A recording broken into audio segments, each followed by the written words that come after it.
The Hunchback of Notre-Dame by Victor Hugo. 348 years, 6 months, and 19 days ago today, the people of Paris awoke to hear all the church bells in the triple enclosure of the city, the university, and the town in full voice. Not that the 6th of January, 1482, is a day of which history has kept any record. What had excited all the commonality of Paris on this January the 6th was the twin ceremony of Twelfth Night and the Feast of Fools. Today there was to be a bonfire on the Grève, a maypole at Braque's chapel, and a mystery play at the Palais de Justice. The people were mostly flocking the approaches to the Palais de Justice, for it was known that the Flemish ambassadors who had arrived 2 days before were intending to be present at the performance of the mystery, as well as at the election of the Fool's Pope, likewise due to take place in the Great Hall. These ambassadors, who were charged with arranging the marriage of the Dauphin to Marguerite of Flanders, had arrived in Paris only a few days before. In the centre of the hall, facing the main door and with its back to the wall, was a platform of gold brocade, onto which a private entrance had been made. It had been erected for the Flemish envoys and other important persons invited to the performance of the mystery. The play was to begin only at the 12th stroke of noon from the great palace clock. A fair number of these worthy sightseers had been shivering since break of day in front of the great steps of the palace. So, long before the hour when the ambassadors were due to arrive, all that was to be heard were complaints and imprecations against the Flemings, the Cardinal of Bourbon, Madame Marguerite of Austria, the cold, the heat, the bad weather, the Bishop of Paris, the Fool's Pope, all to the great amusement of the bands of students and men-servants distributed among the crowd, who added to its discontent with their teasing and their pranks. Just then it struck 12. "Ah," said the whole crowd as one. The students fell silent. All eyes turned towards the platform reserved for the Flemish envoys. They waited 1, 2, 3, 5 minutes, a quarter of an hour. No one came. The platform remained deserted, the stage mute. "Begin right away! The mystery! The mystery! Right away!" the people shouted.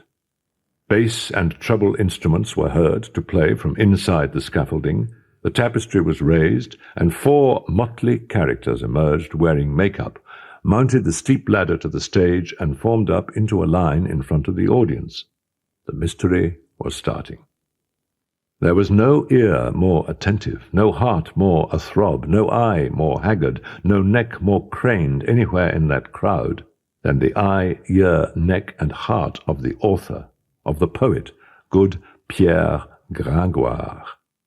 The good-natured applause that greeted the opening of his prologue still reverberated deep inside him, but this first ecstasy was very soon disturbed. Suddenly the door to the reserved platform, which had so far remained so inopportunely closed, opened more inopportunely still, and the booming voice of the usher brusquely announced, "His Eminence, my Lord Cardinal of Bourbon." Poor Gringoire. The entry of His Eminence threw the audience into a turmoil. All heads turned towards the platform. You could no longer hear yourself speak.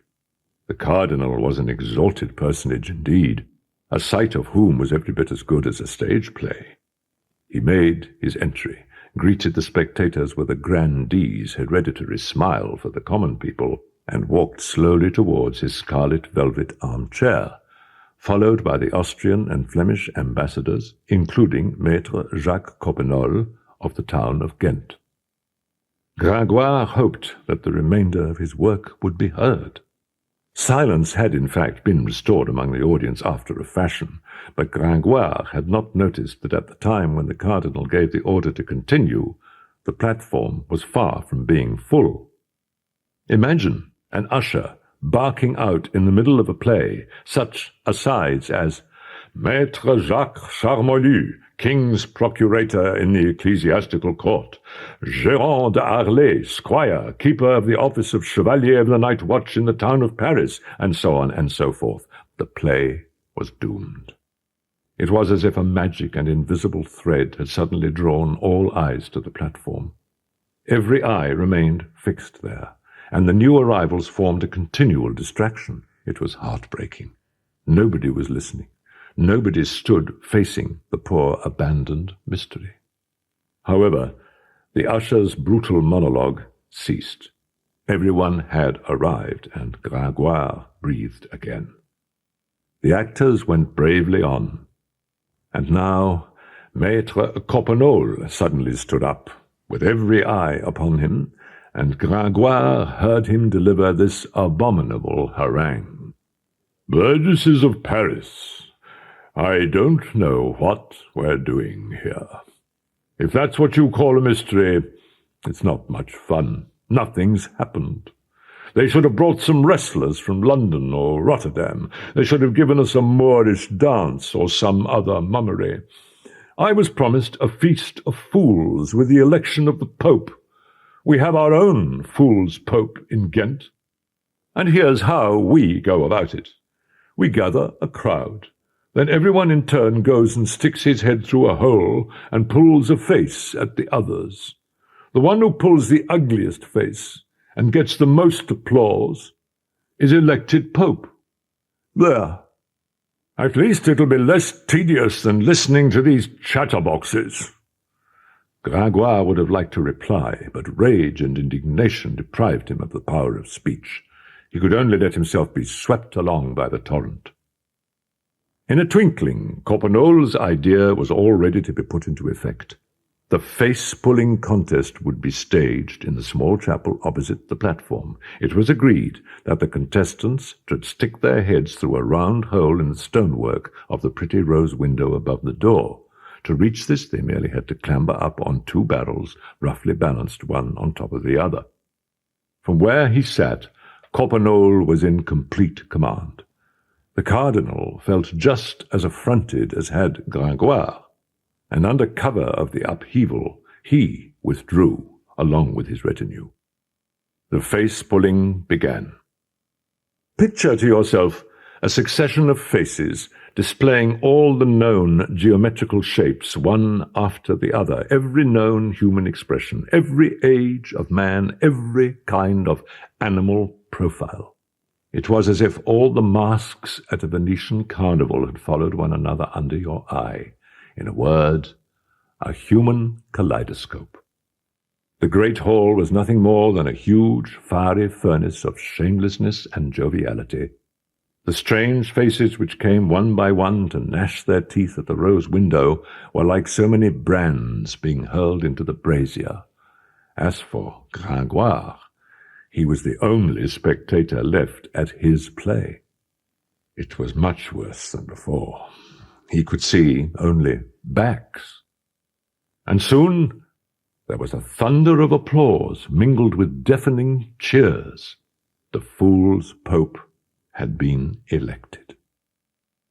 And the grimace just then lighting up the hole in the rose window was wonderful indeed. We shall not try to give the reader any idea of that tetrahedral nose, of that horseshoe mouth, of the tiny left eye obstructed by a bushy red eyebrow, while the right eye had vanished entirely beneath an enormous wen, of those irregular teeth, notched here and there like castle battlements, of that horny lip on which a tooth encroached like an elephant's tusk, of that cleft chin, and above all of the facial expression itself, with its crowning mixture of malice, astonishment, and sadness. The lucky fool's Pope was brought out in triumph. But it was now that the surprise and admiration reached a crescendo. The grimace was his real face. Or rather, his whole person was a grimace. A huge head sprouting red hair. Between the two shoulders, an enormous hump. a system of thighs and legs so strangely warped that they met only at the knees, broad feet and monstrous hands, and somehow, along with such deformity, an appearance of formidable energy, agility, and courage. Such was the Pope whom the fools had just given themselves. He was like a giant, broken in pieces, and badly reassembled. Maître Coppenole approached him in wonder. "By the Holy Cross, I've never seen anything so beautifully ugly in all my life." Quasimodo did not answer. He was, in fact, deaf. Meanwhile, all the beggars, manservants, and cut-purses had joined with the students and gone in procession to the lawyer's wardrobe to fetch the fool's Pope's cardboard crown and mock chimer. Quasimodo allowed himself to be dressed up without moving a muscle, and with a sort of proud submissiveness. Then they seated him on a multicolored litter. The yelling, ragged procession got under way to make, as was customary, its circuit of the internal galleries of the palace before parading the streets and crossroads. Night comes early in January. The streets were already in darkness when Gringoire left the palace.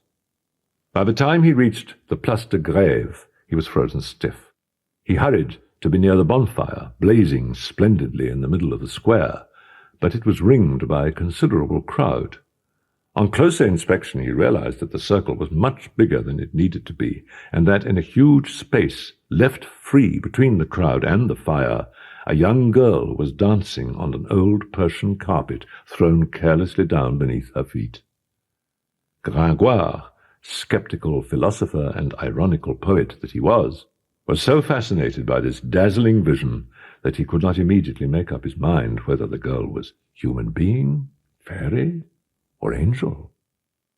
Around her, all eyes were fixed and all mouths agape, and as she danced to the drumming of the tambourine she held above her head in her two pure round arms, slender, frail, quick as a wasp, with her golden unpleated bodice, her billowing brightly coloured dress, her bare shoulders, her slender legs uncovered now and again by her skirt, her black hair, her fiery eyes, she was indeed a supernatural creature.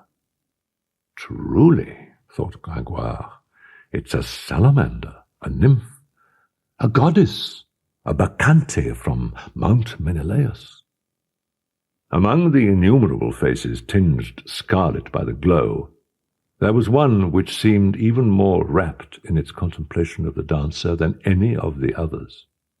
This was the face of a man, austere, calm, and saturnine. This man, whose dress was concealed by the crowd around him, did not look more than 35, yet he was bald, having no more than a few tufts of thin and already grey hair at his temples. His high, broad forehead was beginning to be lined, but his deep-set eyes shone with an extraordinary youthfulness, a burning vitality, and a profound passion. He kept them constantly fixed on the gypsy. The girl became out of breath and finally stopped, and the people applauded her affectionately. "Jolly," said the gypsy. Gringoire then saw a pretty little white goat come up. "Jolly," said the dancer, "it's your turn." She sat down and held her tambourine out to the goat. "Jolly," she continued, "what month of the year are we in?" The goat raised its front hoof and struck the tambourine once. They were indeed in the first month. The crowd applauded. "Jolly," the girl went on, turning her tambourine round another way, "what day of the month is it?" Jolly raised his little gilded hoof and struck the tambourine 6 times. "Jolly," continued the gypsy, "what hour of the day is it?" Jolly gave 7 taps. At that very moment, the clock on the Maison aux Piliers struck 7. The people were full of wonder. "There's witchcraft at work there," said a sinister voice in the crowd. It was that of the bald man who had not taken his eyes off the gypsy. She shuddered and turned away, but the applause broke out and drowned this surly exclamation. The gypsy began to collect the crowd's donations in her tambourine.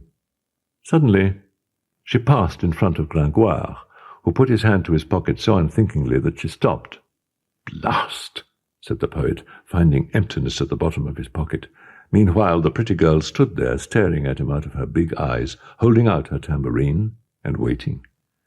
If he had had Peru in his pocket, he would assuredly have given it to the dancer. But Gringoire did not have Peru, and what is more, America had not yet been discovered. Luckily, an unforeseen incident came to his aid. "Will you go away, you locust from Egypt?" cried a shrill voice coming from the darkest corner of the square. It was a woman's voice, a pious and spiteful voice. "It's the recluse in the Tour Roland," shouted a band of children. "It's the sachette, grumbling. Hasn't she had her supper?" They all rushed towards the Maison aux Piliers. Meanwhile, Gringoire had taken advantage of the dancer's agitation to remove himself. The other spectators were at that very moment distracted by the procession of the Fool's Pope, which, having paraded a great many streets and crossroads, was now emerging into the Place de Grève with all its din and its torches. In front marched Egypt, the Duke of Egypt at their head, on horseback, with his counts on foot, holding his bridle and stirrups. Behind them, the Egyptians, men and women in any order, with their young children yelling on their shoulders, all of them in rags and tinsel. Then came the kingdom of the argot, that is to say, every thief in France, graded in order of rank, the lowest going in front. In the center of the crowd was the new Pope of Fools, the bell-ringer of Notre-Dame, the hunchback Quasimodo. This was the first taste he had ever had of the delights of vanity. Just as Quasimodo, in this half-intoxicated state, was passing in triumph before the Maison aux Piliers, the spectators saw a man dash out from the crowd, and with an angry gesture snatch from Quasimodo's hands his gilded wooden crozier, the badge of his foolish papacy. The man wore ecclesiastical garb. Gringoire, who had not noticed him until then, recognized him. "It's Dom Claude Frollo, the Archdeacon." The formidable Quasimodo leapt down from the litter, and the women were turning away their heads so as not to see him tear the Archdeacon to pieces. He bounded up to the priest, looked at him, and fell to his knees. The priest snatched off his tiara, snapped his crozier in two, and ripped his tinsel cope. Quasimodo remained kneeling. The Archdeacon finally gave Quasimodo's powerful shoulder a rough shake and signaled to him to get up and follow him. Quasimodo got up. The priest resumed his serious, gloomy look, signaled to Quasimodo, and walked silently off. Quasimodo walked in front of him, scattering the crowd as he went. "All very wonderful," sighed Gringoire, "but where on earth am I going to find some supper?" He began, quite at random, to follow the gypsy. There is no better frame of mind in which to follow passers-by, especially female ones, through the streets, as Gringoire was happily doing, than not knowing where you will sleep. After all, he thought, she must live somewhere, and gypsies have kind hearts. Who knows? The streets were getting darker and emptier by the minute. In the past few moments, the girl's attention had been drawn to him. She had looked round at him several times, and so he had just begun to look down and count the paving stones and to follow her at a rather greater distance when, just as a bend in the street hid her from view, he heard her give a piercing cry. He hurried forward. The street was full of darkness, but Gringoire could just make out the gypsy struggling in the arms of two men who were trying to muffle her cries. "Help, Monsieur of the Watch!" cried Gringoire, and advanced bravely. One of the men holding the girl turned towards him. It was Quasimodo, who came up to him.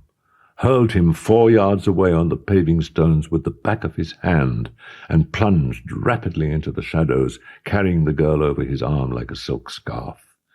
His companion went after him, and the poor goat took up the rear, bleating plaintively. "Murder! Murder!" cried the unfortunate gypsy. "Stop where you are, wretches!" suddenly thundered the voice of a horseman. It was a captain of archers of the king's ordnance, armed from head to foot and with a broadsword in his hand. He snatched the gypsy from the amazed Quasimodo's arms, laid her across his saddle, and just as the redoubtable hunchback had got over his surprise and was dashing forward to recover his prey, 15 or 16 archers who had been close behind their captain appeared, clutching their large swords. Quasimodo was smothered, seized, pinioned. There can be no doubt that his face alone, made even more hideous by anger, would have put the whole squadron to flight. But at night he was deprived of his most fearsome weapon, his ugliness. His companion had vanished during the struggle. The gypsy sat up gracefully on the officer's saddle, rested her 2 hands on the young man's 2 shoulders.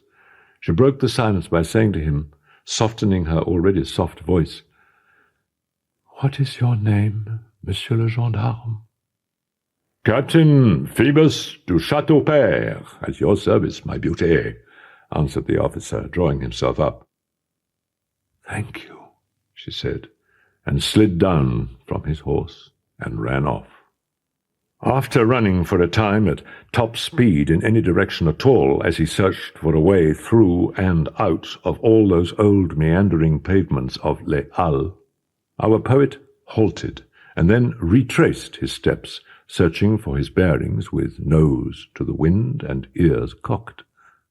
But in vain. It was nothing but intersecting houses, cul-de-sacs, and converging streets, in the midst of which he was constantly hesitating and wondering. He finally lost patience and exclaimed solemnly, "A curse on all crossroads! The devil created them in the image of his fork." This exclamation relieved him somewhat, and a kind of reddish reflection which he spotted at the same moment down the end of a long narrow alleyway completed the restoration of his morale.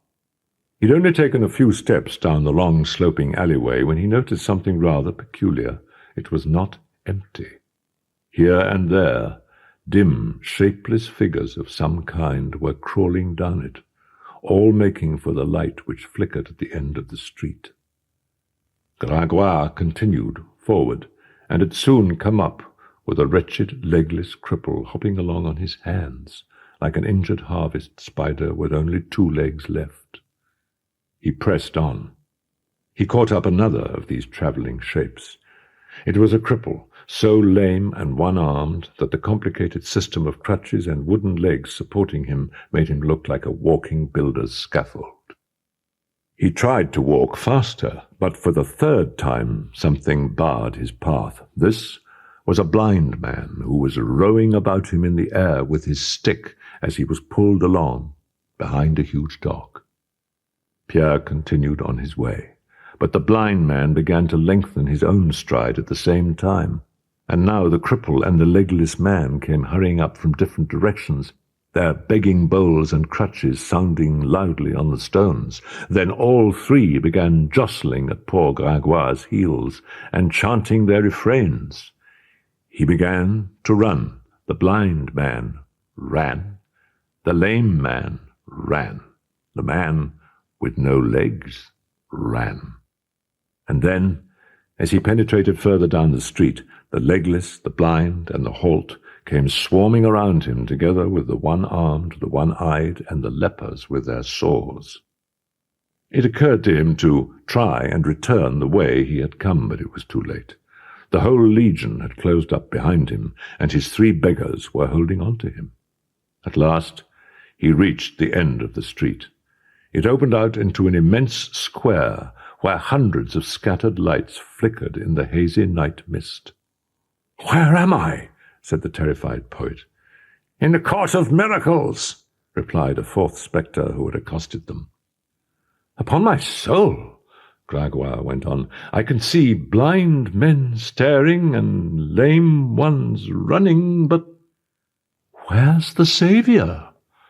The answer was a peal of sinister laughter. The poor poet took a look around him. He was indeed in the redoubtable court of miracles, where no law-abiding man had ever penetrated at such an hour, a magic circle where gypsies, unfrocked priests, ruined students, and wastrels from every nation and of every religion were beggars covered in artificial sores by day and transformed themselves by night into brigands. In short, a vast dressing-room in which the entire cast of the everlasting comedy performed in the streets of Paris by theft, prostitution, and murder donned and removed their costumes. Here and there gleamed fires. There was the sound of shrill laughter, squalling babies, women's voices. Now and then a dog that looked like a man, or a man that looked like a dog, would go past along the ground where the flickering light from the fires merged with the great indeterminate shadows. In this city, the boundaries between races and species seemed to have been abolished, as in a pandemonium. Amongst this population, everything fitted together, was merged, mingled, and superimposed. Everyone was part of everything. It was like some new world, unknown, unprecedented, shapeless, reptilian, teeming, fantastic. A distinct shout went up from the vociferous mob pressed around him. "Take him to the king! Take him to the king!" Around a large fire, burning on a big circular flagstone, a few rickety tables had been set up, on which gleamed a number of jugs dripping wine and barley beer. From everywhere came bursts of loud laughter and obscene singing. Next to the fire was a barrel, and on the barrel was a beggar. This was the king on his throne. Gringoire dared neither breathe nor raise his eyes. Meanwhile, the king addressed him from the top of his cask. "Who's this scum?" Gringoire shuddered. The voice reminded him of another voice which only that morning had dealt his mystery play its first blow. He looked up. It was, indeed, Clopin Trouillefou. "What have you got to say in your defense? Your name, scum, and that's all. Listen, we are your judges. You have entered the kingdom of the Argot without being an Argotier. You have violated the privileges of our town. You must be punished. You will be hanged. As you use our kind among you, so we use your kind among us. We need now and again to see a respectable face above the hempen collar. Makes the whole thing honourable. I shall have you hanged for the amusements of the truants, and you shall give them your purse to buy a drink." "Forgive me, my lord, King of Tunis," replied Gringoire. "It's worth it. One moment. Listen to me. You can't condemn me without a hearing." But his unhappy voice had been drowned by the din going on all around him. In the meantime, Clopin Trouillefou seemed to confer for a moment with the Duke of Egypt and the Emperor of Galilee, who was completely drunk. Then he cried shrilly, "Silence there! Listen," he said to Gringoire.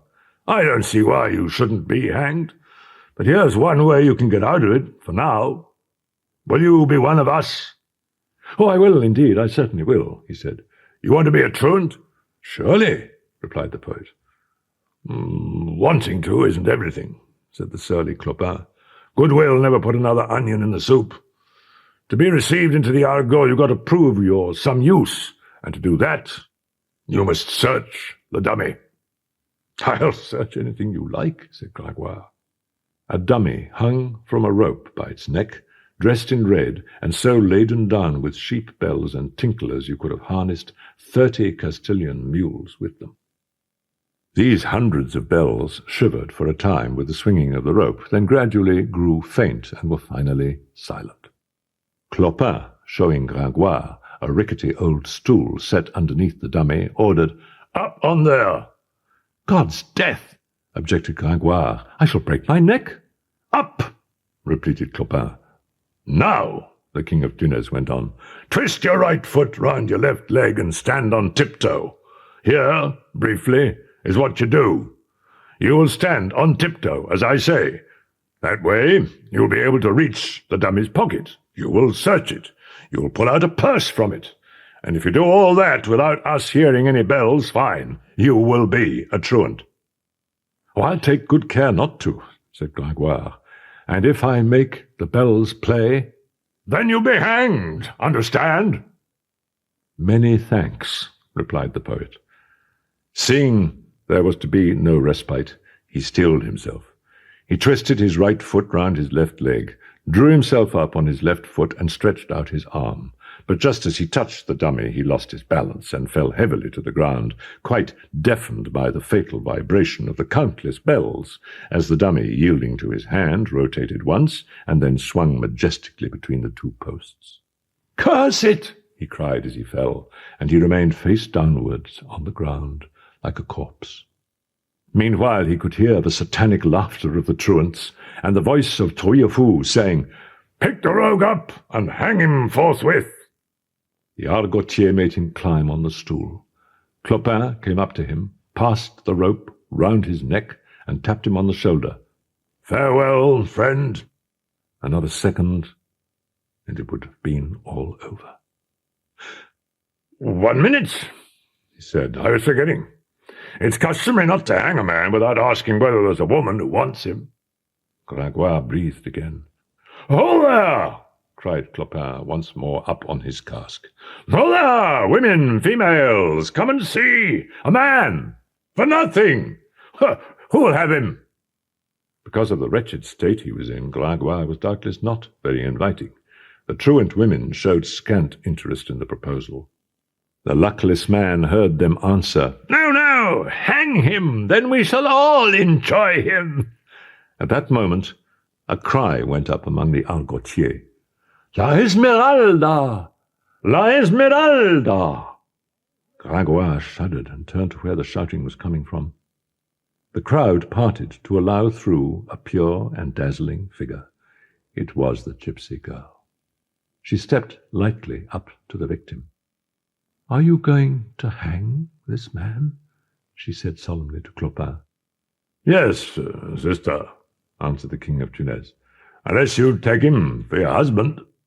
She gave her pretty little pout with her bottom lip. "I'll take him," she said. Whereupon Gringoire firmly believed that he'd been living a dream ever since that morning, and that this was its continuation. The slip knot was removed, and the poet made to get off the stool. The Duke of Egypt, without uttering a word, brought a clay pitcher. The gypsy held it out to Gringoire. "Throw it on the ground," she told him. The pitcher broke into 4 pieces. "Brother," the King of Egypt then said, laying his hands on their foreheads, "she is your wife.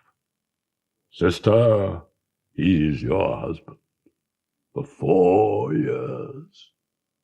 Begone." A few moments later, our poet found himself in a snug, warm little room, sitting before a table with a good bed in the offing, and all alone with a pretty girl.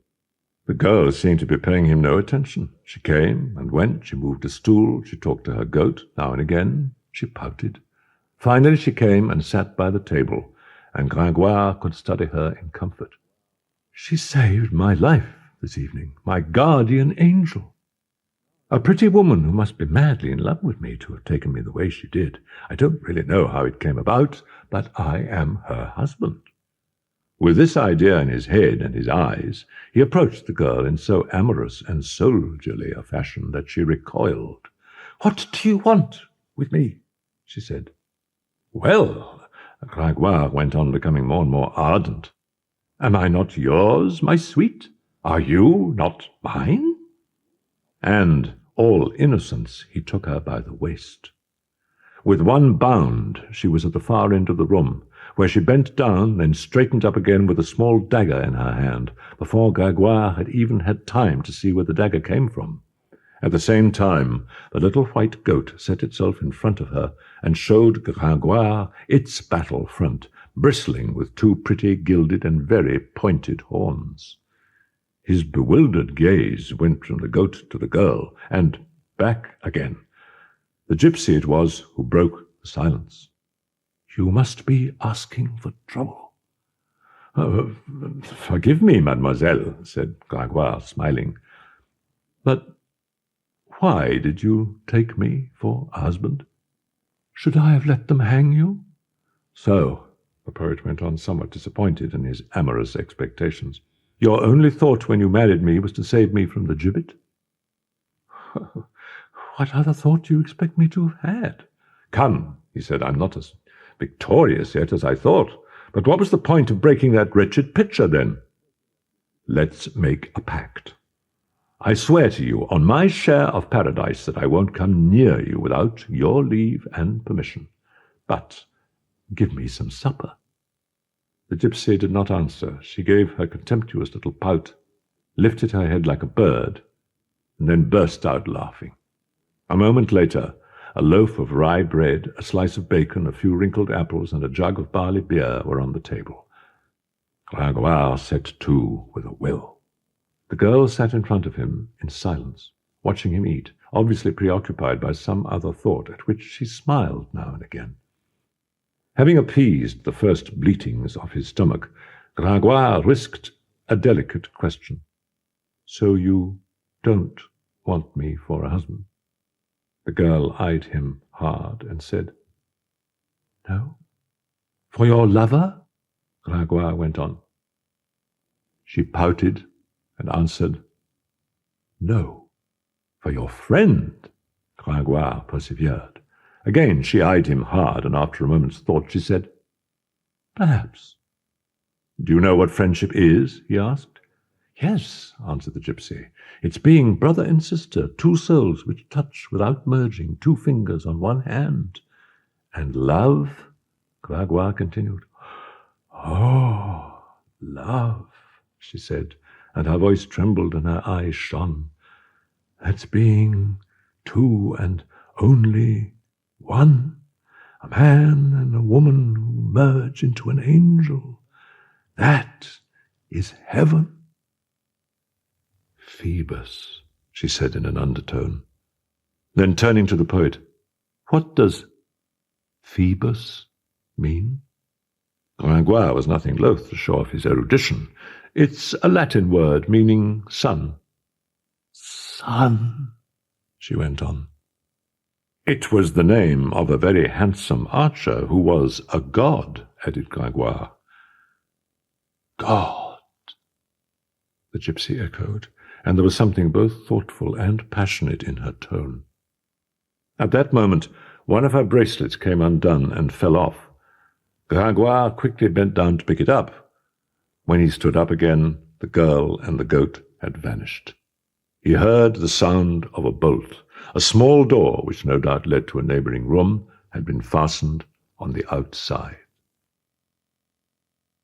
16 years prior to the events of this story, one fine Sunday morning, a living creature was deposited after Mass in the church of Notre-Dame on the wooden bed where it was customary to expose foundlings to public charity.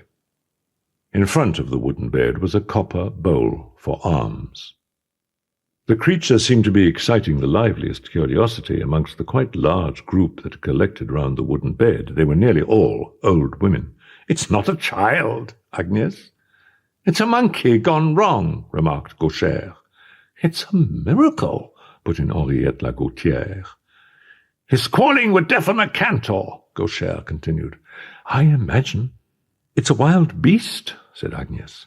"Something not Christian which ought to be thrown into the water or on the fire."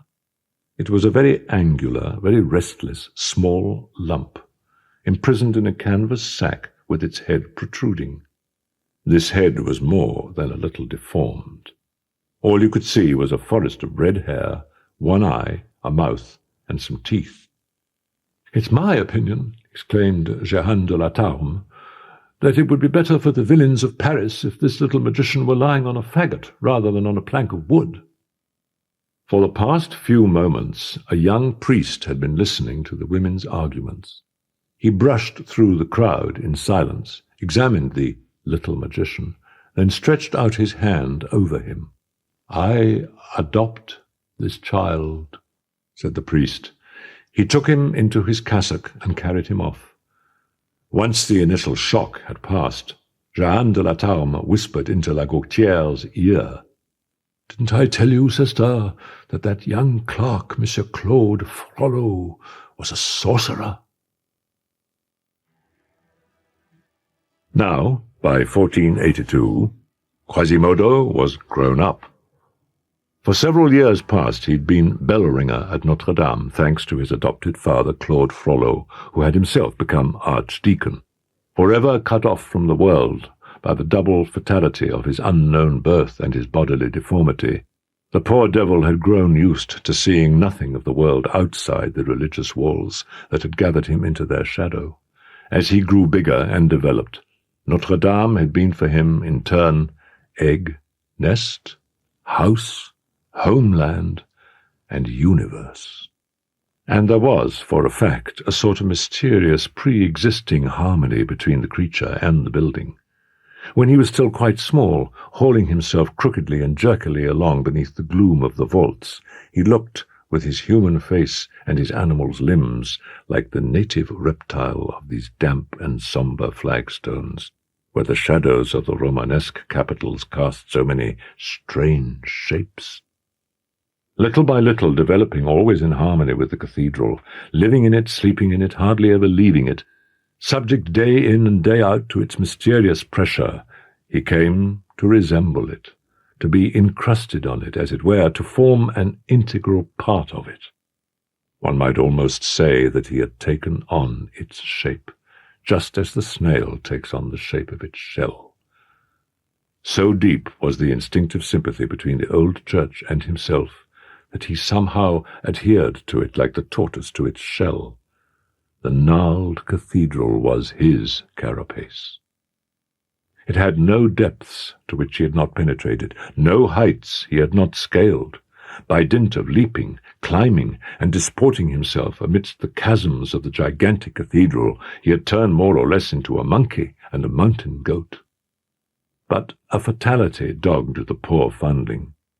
Having become bell-ringer of Notre-Dame at the age of 14, a fresh infirmity had come to make him complete. The bells had ruptured his eardrums. He had gone deaf. And now he turned his face towards men only reluctantly. His cathedral sufficed him. It was peopled by marble figures, kings, saints, and bishops, who at least did not burst out laughing in his face, but only stared down at him quietly and kindly. Sometimes he would spend whole hours at a time crouching in front of one of the statues, in solitary conversation with it. Should somebody come, he fled like a lover surprised during his serenade. The cathedral was not only society for him, but the universe too, the whole of nature. The only espalier he could conceive were the stained glass windows, which were always in flower. The only shade, that of the stone foliage blossoming in clumps, laden with birds on the Saxon capitals. The only mountains, the colossal towers of the church. The only ocean, the Paris that surged at their feet. What he loved above all else in this maternal edifice, what at times made him happy, were the bells. He loved them, he caressed them, he spoke to them, he understood them. He cherished them all, from the carillon in the spire over the crossing to the great bell of the portal. For him, the spire above the crossing and the two towers were like three great cages, where the birds, which he had raised himself, sang only for him. It was these same bells that had made him deaf, but mothers often love best the child that has made them suffer the most. The presence of this extraordinary being seemed somehow to infuse the whole cathedral with the breath of life, and under his hand, indeed, the cathedral seemed a docile and obedient creature. It waited on his wishes before raising its great voice. It was possessed and filled by Quasimodo as by a familiar spirit. It was as if he made the vast edifice breathe. Egypt would have taken him for the god of the temple. The Middle Ages believed he was its demon. In fact, he was its soul. So much so that for those who know that Quasimodo actually existed, Notre-Dame is today deserted, inanimate, dead. That vast body is empty. It is a skeleton. The spirit has left it, and all you can see is where it was. On the morning of the 7th of January, 1482, the day following the holiday, by 8 o'clock in the morning, several dozen townsmen and townswomen were crammed and squashed into a dark corner of the lower courtroom of the Châtelet, between a strong oak barricade and the wall, blissfully watching the varied and delightful spectacle of civil and criminal justice being meted out somewhat confusedly and quite haphazardly by Maître Florian Barbedienne, auditor of the Châtelet and lieutenant to the provost. The room was small, with a low vault. At the far end stood a table covered in fleur-de-lis, together with a big armchair of carved oak, which was the provost's, and was empty, and on the left a stool for the auditor, Maître Florian. A shaft of wan January daylight from a single lancet window fell on two grotesque figures, the whimsical stone demon carved on the keystone, and the judge, sitting at the end of the room above the fleur-de-lis. Maître Barbedienne, auditor of the Châtelet, leaning hunched on the provost's table between two bundles of legal documents, was deaf. A judge, in actual fact, only needs to seem to be listening, and the venerable auditor fulfilled this condition, the one essential of good justice, all the better in that his attention could not be distracted by the slightest sound. Before him stood Quasimodo, pinioned, swathed, trussed, and bound, and under strong guard. He was sombre, silent, and calm. Meanwhile, Maître Florian was leafing intently through the documents of the charge, and having glanced at them, he began the interrogation. "Your name?" Quasimodo continued to stare fixedly at the judge and did not answer. The judge, who was deaf and totally ignorant of the deafness of the defendant, thought he had replied, and continued with his stupid and mechanical self-assurance. "Good. Your age?" Quasimodo did not reply to this question either. The judge thought it had been answered, and went on. "Now, your trade?" Still the same silence. "That will do," went on the imperturbable auditor, assuming that the defendant had completed his third reply. "You are accused, primo, of nocturnal disturbance, secundo, of an unlawful act of violence against the person of a loose woman, tertio, of insubordination and disloyalty towards the archers of the ordinance of the king our master. Justify yourself on all these points. Clerk, have you written down what the defendant has said so far?" At this luckless question, a roar of laughter went up from clerks and spectators alike, so violent and so universal that the two deaf men could not but be aware of it.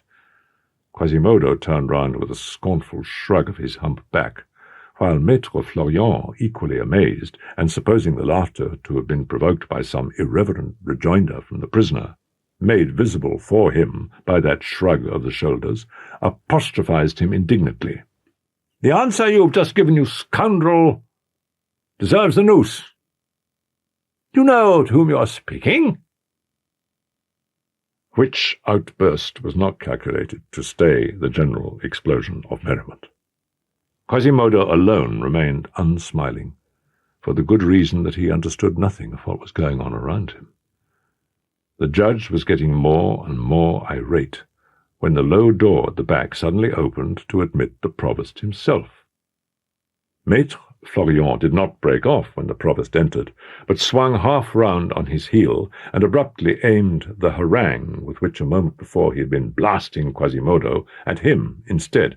"My lord," he said, "I request such penalty as shall please you against the accused here present for a grave contempt of court." Messire Robert d'Estouteville, the provost, addressed Quasimodo sternly. "What did you do, then, to find yourself here, scum?" The poor devil answered, in a raucous, guttural voice, "Quasimodo!" Messire Robert shouted, red with anger, "Are you making fun of me, too, you double-dyed scoundrel? Bell ringer at Notre-Dame," replied Quasimodo, thinking he had to explain who he was. "Bell ringer!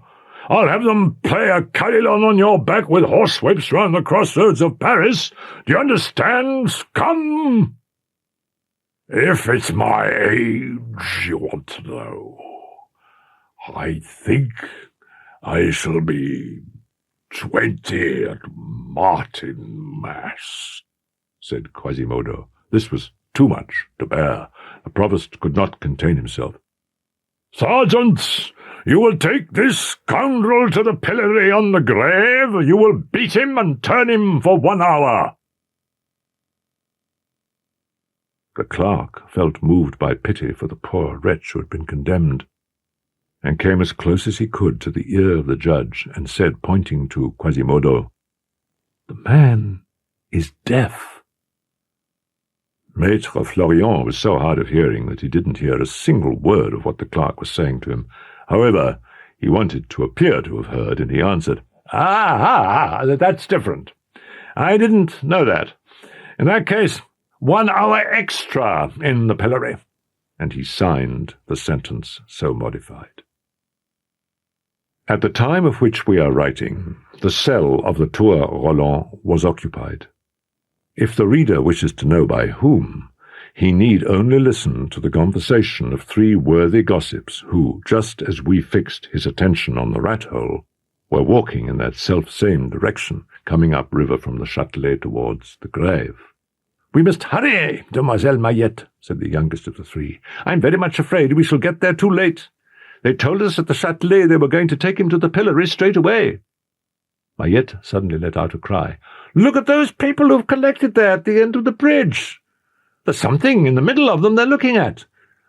"I can hear tambourine, in fact," said Gervaise. "I think it's little Smeralda doing her performance with her goat. Quick, Maillette, walk faster and pull your boy along. You came here to see the curiosities of Paris. You, yesterday, saw the Flemings. Today, you must see the gypsy girl." "The gypsy?" said Maillette, turning sharply about and forcibly clutching her son's arm. "God forbid! She'd steal my child." "Gypsies steal your child?" said Gervaise. "That's a very odd notion." "What is odd," remarked Oudarde, "is that the sachette thinks that about gypsies too. You'll see her in a minute at her window on the grave. We don't know why she's so terrified of Romanies and gypsies." "But why do you run away, Maillette, the minute you set eyes on them?" "Ah, said Maillette, grasping her child's round head in both hands. "I don't want what happened to Paquette La Chantefleurie to happen to me." "That's a story you must tell us, my good Maillette," said Gervaise, taking her by the arm. "Gladly," replied Maillette, who was from Reims. "But you really must come from Paris if you don't know it. Paquette La Chantefleurie was a pretty girl of 18, and it's her own fault if today she isn't, like me, a good, plump, hale mother of 36. But it was too late for that, even by the time she was 14. In 61, the year our King Louis XI, whom God preserve, was crowned, Paquette was so gay and so pretty that she was known everywhere as La Chantefleurie. Poor girl! She had pretty teeth, and she loved to display them by laughing. But a girl who loves laughing is on the way to weeping. Beautiful teeth are the downfall of beautiful eyes. We saw she was done for straight away one Sunday when she came to church with a gold crucifix about her neck. At 14, did you ever?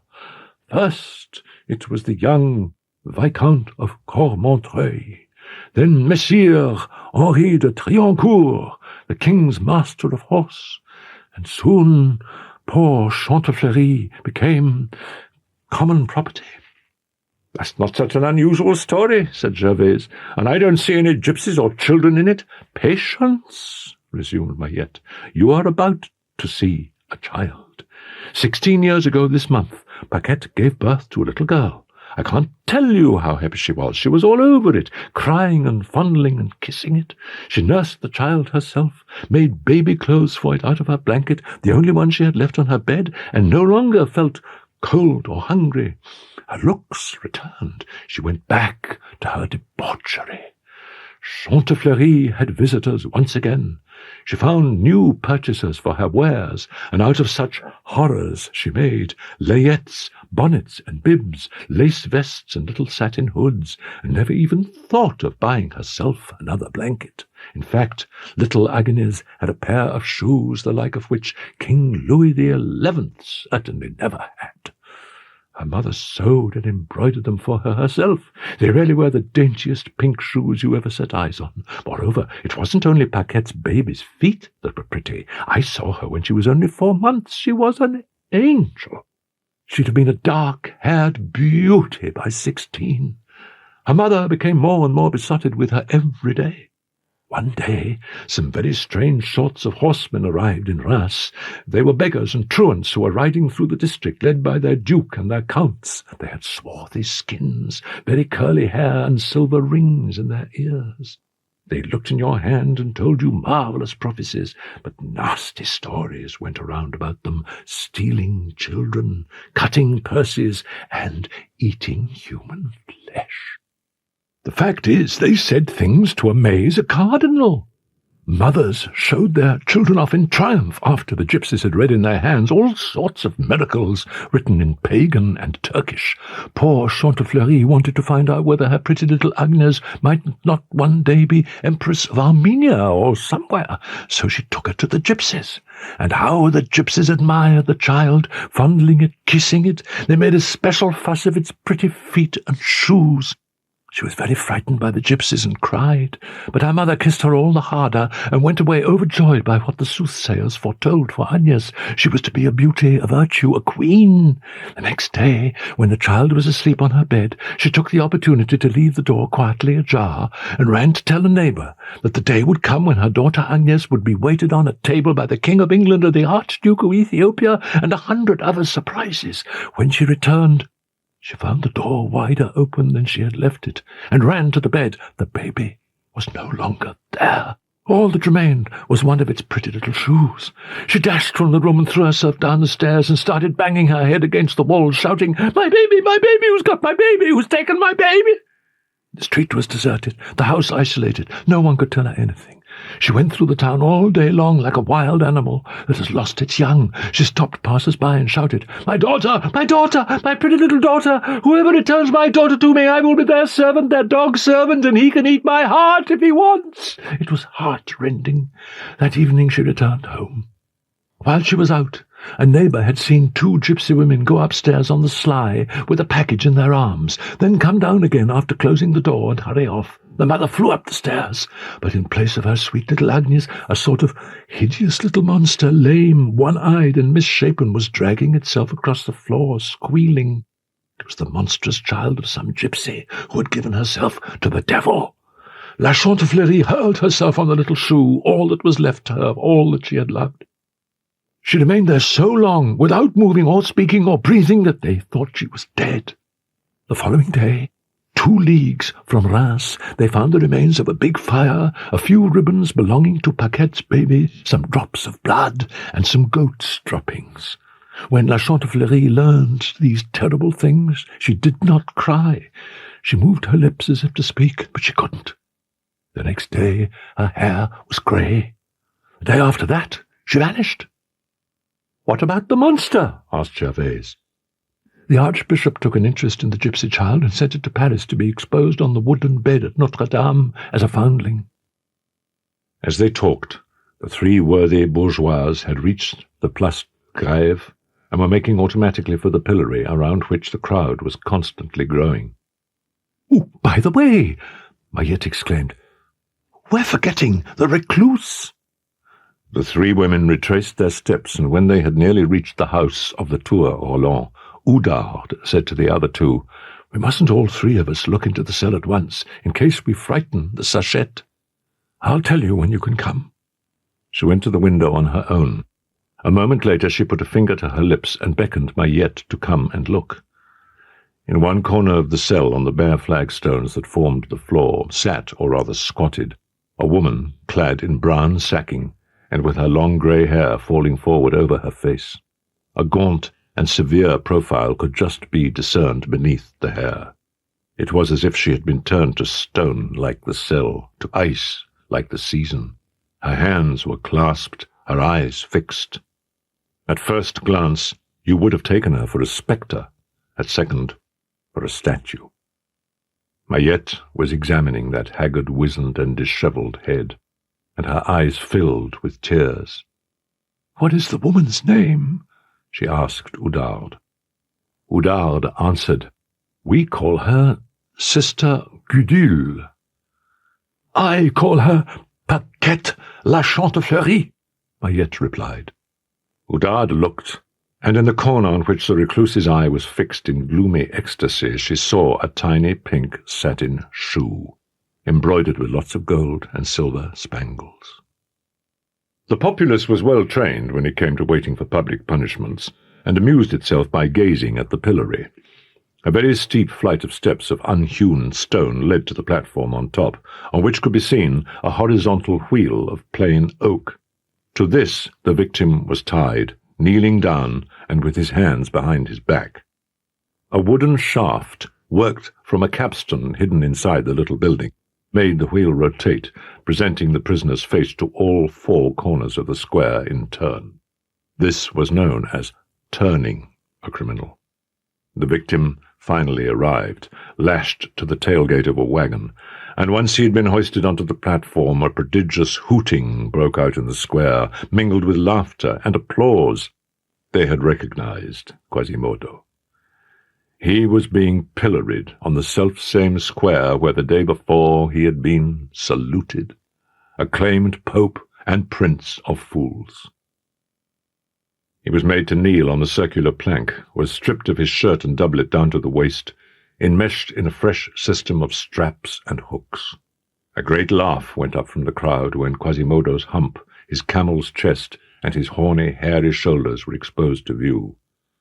A short, stocky-looking man climbed onto the platform and took up his position beside the victim. This was Maître Pierrat Torterue, sworn torturer at the Châtelet. He began by setting down a black hourglass at one corner of the pillory. A thin, tapering whip could be seen dangling from his right hand, with long, gleaming white thongs, knotted and plaited and studded with metal claws. The wheel started to turn. Quasimodo quivered under his bonds. Suddenly, as the wheel revolved and offered him Quasimodo's mountainous back, Maître Pierrat raised his arm. The slender thongs hissed sharply through the air like a handful of serpents, and came furiously down on the poor devil's shoulders. Quasimodo jumped where he knelt, as if starting from sleep. He was beginning to understand. A violent contraction of surprise and pain distorted the muscles of his face, but no complaint came from him. A second stroke followed the first, then a third, then another, and so on. Soon the blood spurted. It could be seen running in innumerable rivulets down the hunchback's black shoulders. Finally, an usher from the Châtelet stretched out his ebony rod towards the hourglass. The torturer stopped. The wheel stopped. The flogging was over. Two of the sworn torturer's attendants washed the victim's bleeding shoulders and rubbed them with some ointment or other, which at once closed up all the wounds. But Quasimodo still had to undergo the hour in the pillory. The hourglass was therefore reversed, and the hunchback left tied to the plank so that justice might be fully done. Insults rained down on him by the score, with catcalls and deprecations and laughter, and now and again a stone. Anger, hatred, and despair slowly descended on that hideous face in an ever more sombre cloud that lifted for a moment, however, when a mule came through the crowd, carrying a priest. The moment he saw the mule and the priest in the distance, the poor victim's face softened. Nevertheless, once the mule came close enough to the pillory for its rider to be able to recognize the victim, the priest lowered his gaze, turned abruptly about, and dug in both his heels, as if he were in a hurry to be spared humiliating entreaties. The priest was the Archdeacon Dom Claude Frollo. The cloud redescended, blacker still on Quasimodo's brow. Suddenly he again writhed around in his chains, and breaking the silence he had obstinately kept up until that moment, he shouted in a furious, raucous voice, which sounded more like a dog's bark than a human cry, and was drowned by the sound of jeering. "A drink! Here's a bowl to drink from," cried a man, letting fly at his chest with a broken jug. "You made my wife give birth to a two-headed baby just by walking past her, and my cat to a six-legged kitten," squealed an old woman, hurling a tile at him. Panted Quasimodo for the third time. Just then he saw the populace draw back. A strangely dressed young girl stepped out from the crowd. She was accompanied by a little white goat with gilded horns, and was carrying a tambourine in her hand. It was the gypsy girl he had tried to abduct the night before, an assault for which he dimly sensed he was being chastised at this very moment. He did not doubt but that she too had come to get her revenge, and to let fly at him like all the others. He saw her climb quickly up the ladder. Without uttering a word, she approached the victim, who was writhing about in a vain attempt to escape her. Then she unfastened a gourd from her belt and raised it gently to the wretched man's parched lips. And then, in that hitherto dry, burnt eye, a large tear was seen to form, which rolled slowly down his deformed face, for so long contorted by despair. It was perhaps the first tear the luckless man had ever shed. It was at that moment that the recluse noticed the gypsy on the pillory from the window of her cell, and hurled her sinister imprecation at her. "A curse on you, daughter of Egypt! A curse! A curse!" Each day, 1 hour before sunset, the Archdeacon used to climb the staircase to the tower and shut himself up in his cell, where he sometimes spent the whole night. On this particular day, just as he reached the low door to his den, the sound of a tambourine and of castanets reached him from the square in front of the cathedral, and in a moment Claude Frollo was on top of the tower. He stood there, grave and unmoving, absorbed in a look and a thought. The whole of Paris lay at his feet, with the countless spires of its buildings, with the river snaking beneath its bridges and the population rippling through the streets. But in that whole town the Archdeacon had eyes for only one point, the Place du Parvis. In that whole crowd for only one figure, the gypsy. And so utterly motionless was his whole body, so petrified was the smile that contracted his features, that it seemed as if the only part of Claude Frollo which was still alive was his eyes. The gypsy was dancing, nimble, light of foot, joyous. She felt nothing of the weight of that formidable stare falling perpendicularly down on her head. A man, attired in a red and yellow cassock, sat on a chair a few feet away from the dancer, and took the goat's head on his knees. This man seemed to be the gypsy's companion. "Who is that man?" the Archdeacon muttered to himself. "I've always seen her on her own." A few minutes later he emerged into the square through the door at the foot of the tower. But in place of the gypsy he could see only the man in red and yellow. "Mother of God!" exclaimed the Archdeacon. "What's Maître Pierre Gringoire doing here?"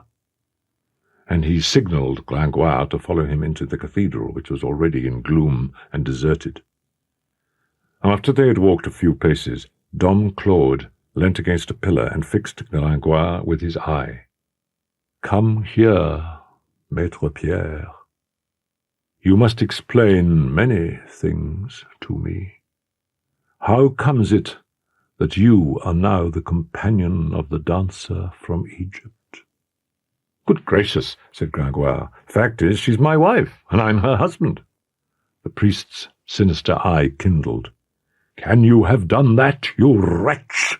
he cried, angrily seizing Gringoire by the arm. "Can you have been so God-forsaken as to lay hands on that girl?"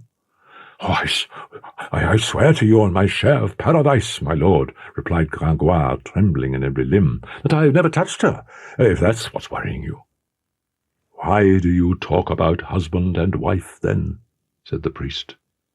Gringoire hastily told him, as succinctly as he could, all that the reader knows already, his adventure in the Court of Miracles and his wedding with the broken pitcher. It appeared, for the rest, that this wedding had not yet had any outcome. "It's disappointing," he said in conclusion, "but that's the unfortunate result of marrying a virgin."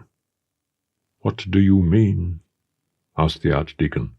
"It's rather difficult to explain," answered the poet. "It's a superstition. My wife is a foundling, or lostling, which comes to the same thing. She wears an amulet round her neck which will one day lead her to her parents, but which could lose its virtue if the young girl lost hers, from which it follows that we both of us remain very chaste."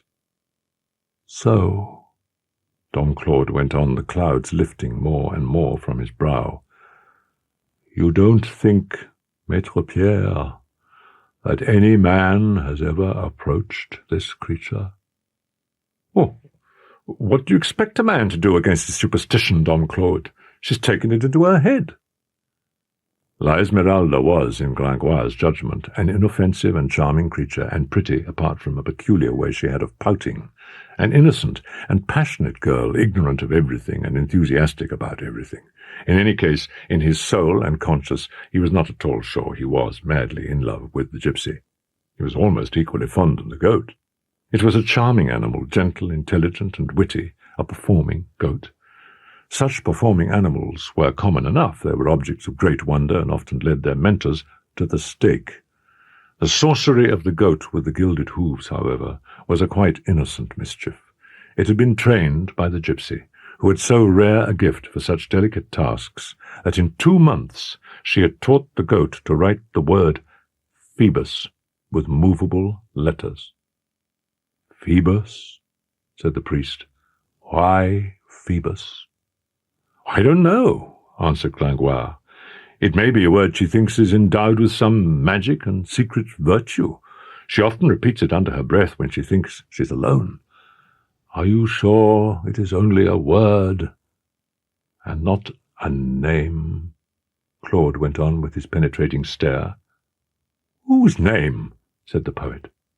"How should I know?" said the priest. Night was falling. The crossroads was in darkness. From a distance, the tavern, full of candles, blazed in the shadows like a forge. As he came out into the Rue Saint-André-des-Arts, Captain Phoebus realized someone was following him. Chancing to look round, he saw a sort of shadow creeping along the walls behind him. He stopped. It stopped. He set off again. The shadow set off again. This did not worry him greatly. "Ah," he said to himself, "haven't seen a sou." Just as he saw the shadow slowly approaching, it stopped, and fixed on Phoebus 2 eyes full of that uncertain light which the pupils of a cat give off at night. The captain was a brave man, and would have been little worried by a robber brandishing a sword, but his blood ran cold at this walking statue, this man of stone. There were current at that time rumours of some kind of spectral monk who roamed the streets of Paris at night, and these now came dimly back to him. The shadow's hand came out from beneath its cloak and descended on Phoebus's arm with the weight of an eagle's claw. At the same time, the shadow spoke. "Captain Phoebus de Chateaupert, you have a rendezvous this evening?" "Yes," replied Phoebus in utter amazement. "At 7 o'clock?" In a quarter of an hour, at La Falourdels. Absolutely right. With a woman, Confiteor, whose name is L'Esmeralda, said Phoebus gaily. At this name, the shadow's claw shook Phoebus's arm in rage. Captain Phoebus de Chateaupert, you are lying. Christ and Satan, cried the captain. That's a word that seldom assails the ear of a Chateaupert. You would not dare repeat it. You are lying, said the shadow coolly. Phantom, monk, ghost superstitions. Phoebus had forgotten them all at this moment. He could see only a man and an insult. He drew his sword. The other, however, did not move. Captain, the man continued, tomorrow, the day after, in a month from now, in 10 years, you will find me again, ready to cut your throat. But go first to your rendezvous. Many thanks for your courtesy, monsieur, replied Phoebus. I very much hoped to put you to sleep in the gutter and still arrive in time for my beauty. But you look a robust fellow to me, and it's safer to defer the contest until tomorrow. At this point Phoebus scratched his ear. Corne Dieu! I was forgetting. I haven't a sou to settle the bill for the attic, and the old harridan will want to be paid in advance. She distrusts me. Here's something to pay with. Phoebus felt the stranger's cold hand slip a large coin into his own. On one condition, said the man. Hide me in some corner where I can see whether the woman really is the one whose name you spoke. Oh, answered Phoebus, that's quite all right with me. We'll take the Saint-Martin room. You can watch comfortably from the dog kennel next door. They set off quickly. After a few minutes, the sound of the river told them they were on the Pont Saint-Michel, which had houses on it in those days. Phoebus stopped in front of a low door and knocked roughly on it. The door opened at once, and the visitors could see an old woman and an old lamp, both of them shaking. The woman was bent double and dressed in rags, and her doddering head was done up in a duster. The interior of the hovel was as derelict as she. As he penetrated into this lair, Phoebus's mysterious companion pulled his cloak up to his eyes. The old woman gestured to the two gentlemen, as she called them, to follow her, and preceded them up the ladder. When they reached the floor above, she set her lamp down on a chest, and Phoebus, as an habitué of the establishment, opened a door giving onto a dark recess. "Go in, my dear fellow," he said to his companion. The man in the cloak obeyed without answering a word. The door closed behind him. He heard Phoebus bolt it again, and a moment later go back down the stairs with the old woman. The light had vanished. Claude Frollo, for we assume the reader is cleverer than Phoebus and has recognized the phantom monk in this adventure, Claude Frollo groped around for a moment or two in the murky fastness into which the captain had bolted him. His head was on fire. As he rummaged around with his hands, he found a piece of broken glass on the ground, which he pressed against his forehead and whose coolness afforded him some relief. He'd been waiting for a quarter of an hour. He felt he had aged 100 years. All of a sudden he heard the boards creak on the wooden stairs. There was a whitish crack in the worm-eaten door of his garret. He pressed his face to it. In this way he could see the cat-faced old woman, then Phoebus twirling his moustache, then a third person, the lovely, graceful figure of La Esmeralda. Claude shook. A cloud came over his eyes. Everything spun noisily around him. He saw and heard nothing more. When he came to, Phoebus and La Esmeralda were alone, sitting on the wooden chest next to the lamp, which threw into relief for the archdeacon their two young bodies, together with a miserable mattress at the far end of the attic. "Oh," said the girl without lifting her eyes, "don't despise me, my lord Phoebus. I feel that what I'm doing is wrong. Fact is, I'm betraying a vow. I shan't find my parents again. The amulet will lose its virtue. But what does it matter? What do I need a mother and father for now? As she said which, she fixed the captain with her great black eyes, moist with joy and tenderness. "Damned if I understand you!" exclaimed Phoebus. La Esmeralda remained silent for a moment, then a tear came from her eyes and a sigh from her lips, and she said, "Oh, my lord, I love you." These words gave him courage. "You love me?" he said ecstatically, and threw his arm around the gypsy's waist. This was the opportunity he had been waiting for. The priest saw and ran his fingertip over the point of a dagger concealed against his breast. "Phoebus," the gypsy continued, gently removing the captain's tenacious hands from her waist, "you are kind, you are generous, you are handsome. I have long dreamt of an officer who would save my life. It was you I was dreaming of before I met you, my Phoebus. My dream had a beautiful uniform like you, and a noble bearing, and a sword. You're called Phoebus. That's a beautiful name. Do you love me? I want you to tell me whether you love me." "Do I love you, angel of my life?" exclaimed the captain, half kneeling. "My body, my blood, my soul, all are yours. All are for you. I love you, and have never loved anyone but you." The captain had rehearsed this phrase so many times, in a great many similar situations, that he now delivered it in one breath and word perfect. At his passionate declaration, the gypsy raised two eyes full of an angelic happiness to the filthy ceiling, which was where the sky should have been. "Oh," she murmured, "this is the moment to die." The captain gently unbuckled the gypsy's belt. "What are you doing?" she said quickly. "Nothing," answered Phoebus. "I was just saying that you will have to give up all these silly street-corner clothes when you're with me." "When I'm with you, my Phoebus," said the girl tenderly. She became silent and thoughtful once again. The captain began very quietly to unlace the poor child's bodice. The priest, suddenly she turned to him. "Phoebus," she said with an expression of infinite love, "instruct me in your religion." "My religion?"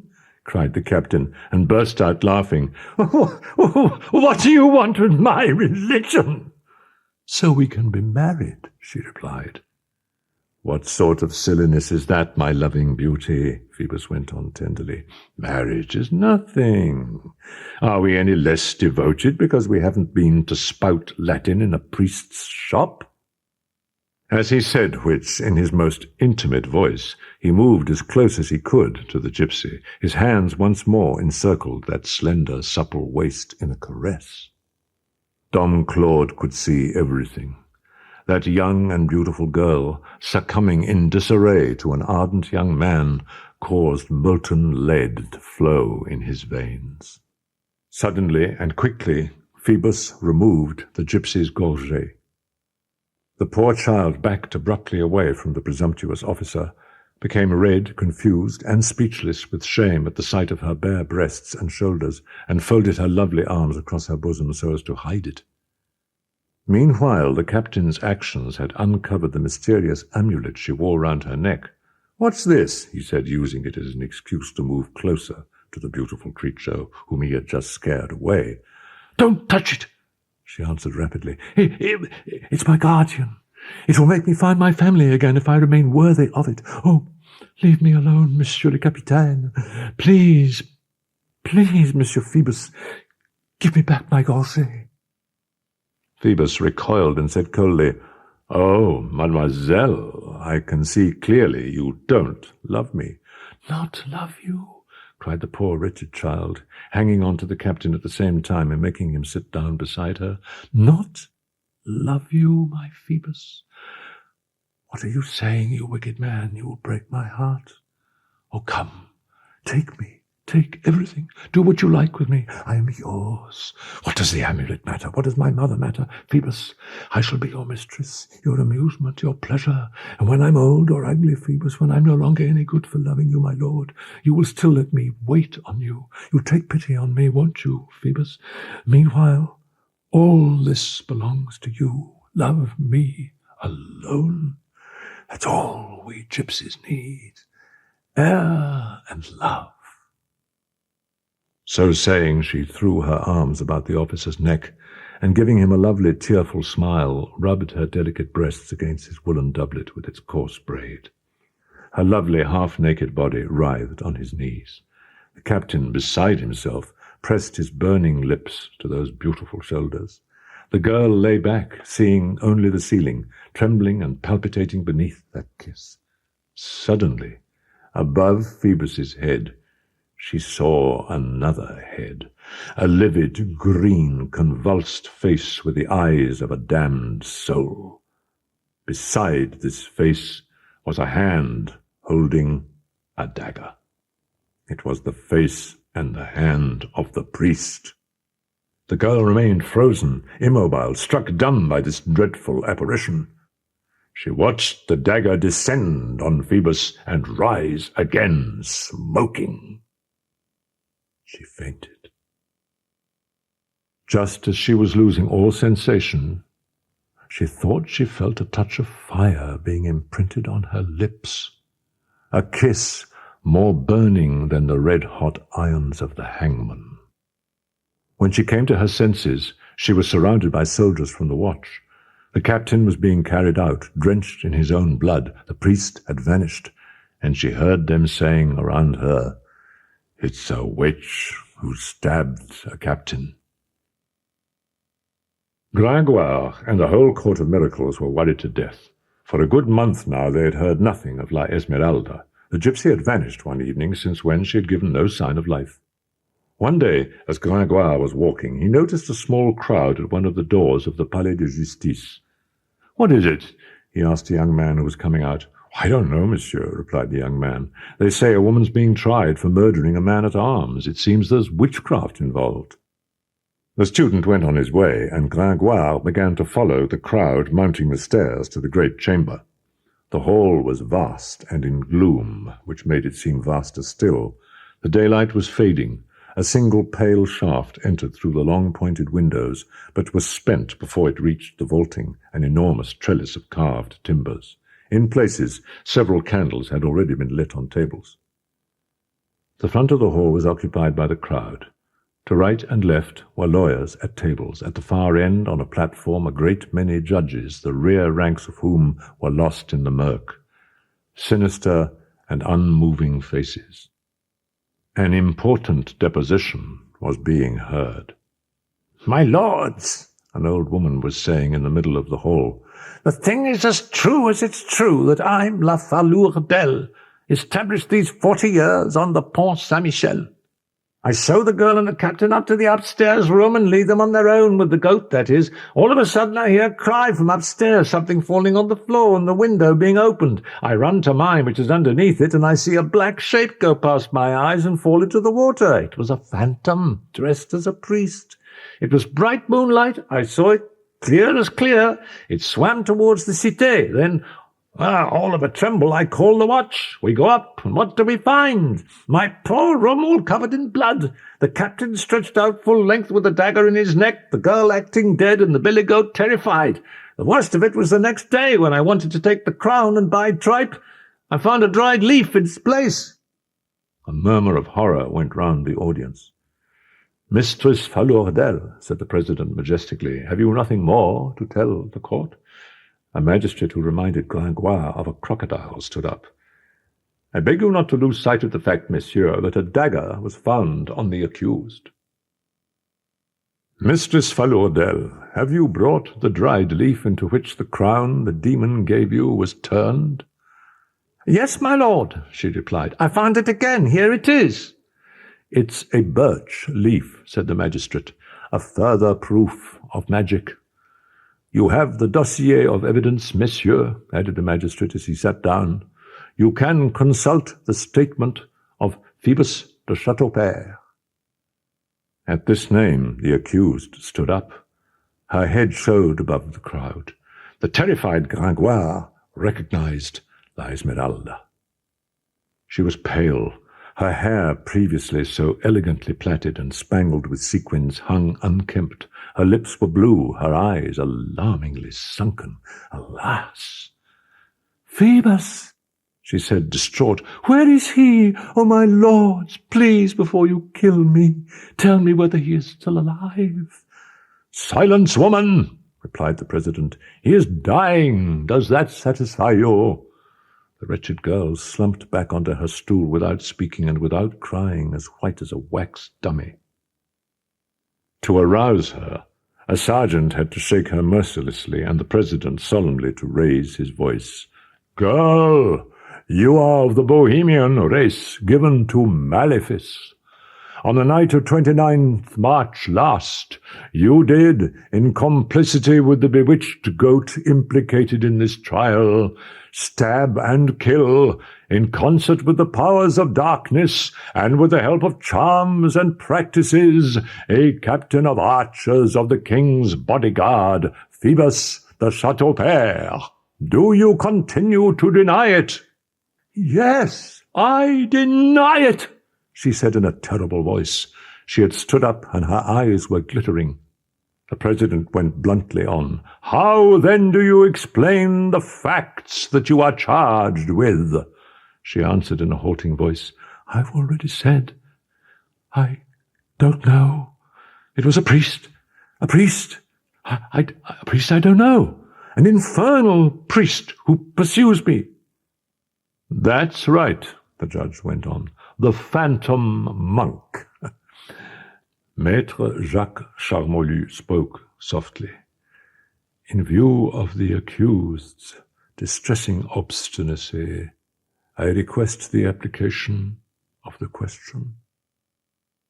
"Granted," said the president. After she'd been up and down several sets of steps in corridors so gloomy that they were lit by lamps even in the middle of the day, La Esmeralda was thrust by the palace sergeants into a sinister chamber. There was no window and no other opening apart from the entrance, which was low and guarded by an enormous iron door. Yet there was no lack of light. A furnace had been let into the thickness of the wall. In it a fierce fire was burning. By its light the prisoner could see, all around the chamber, dreadful instruments whose uses she did not understand. This Tartarus was known simply as the question chamber. The palace bailiff's sergeants lined up on one side, the priests of the officialty on the other. In a corner were a clerk, an inkstand, and a table.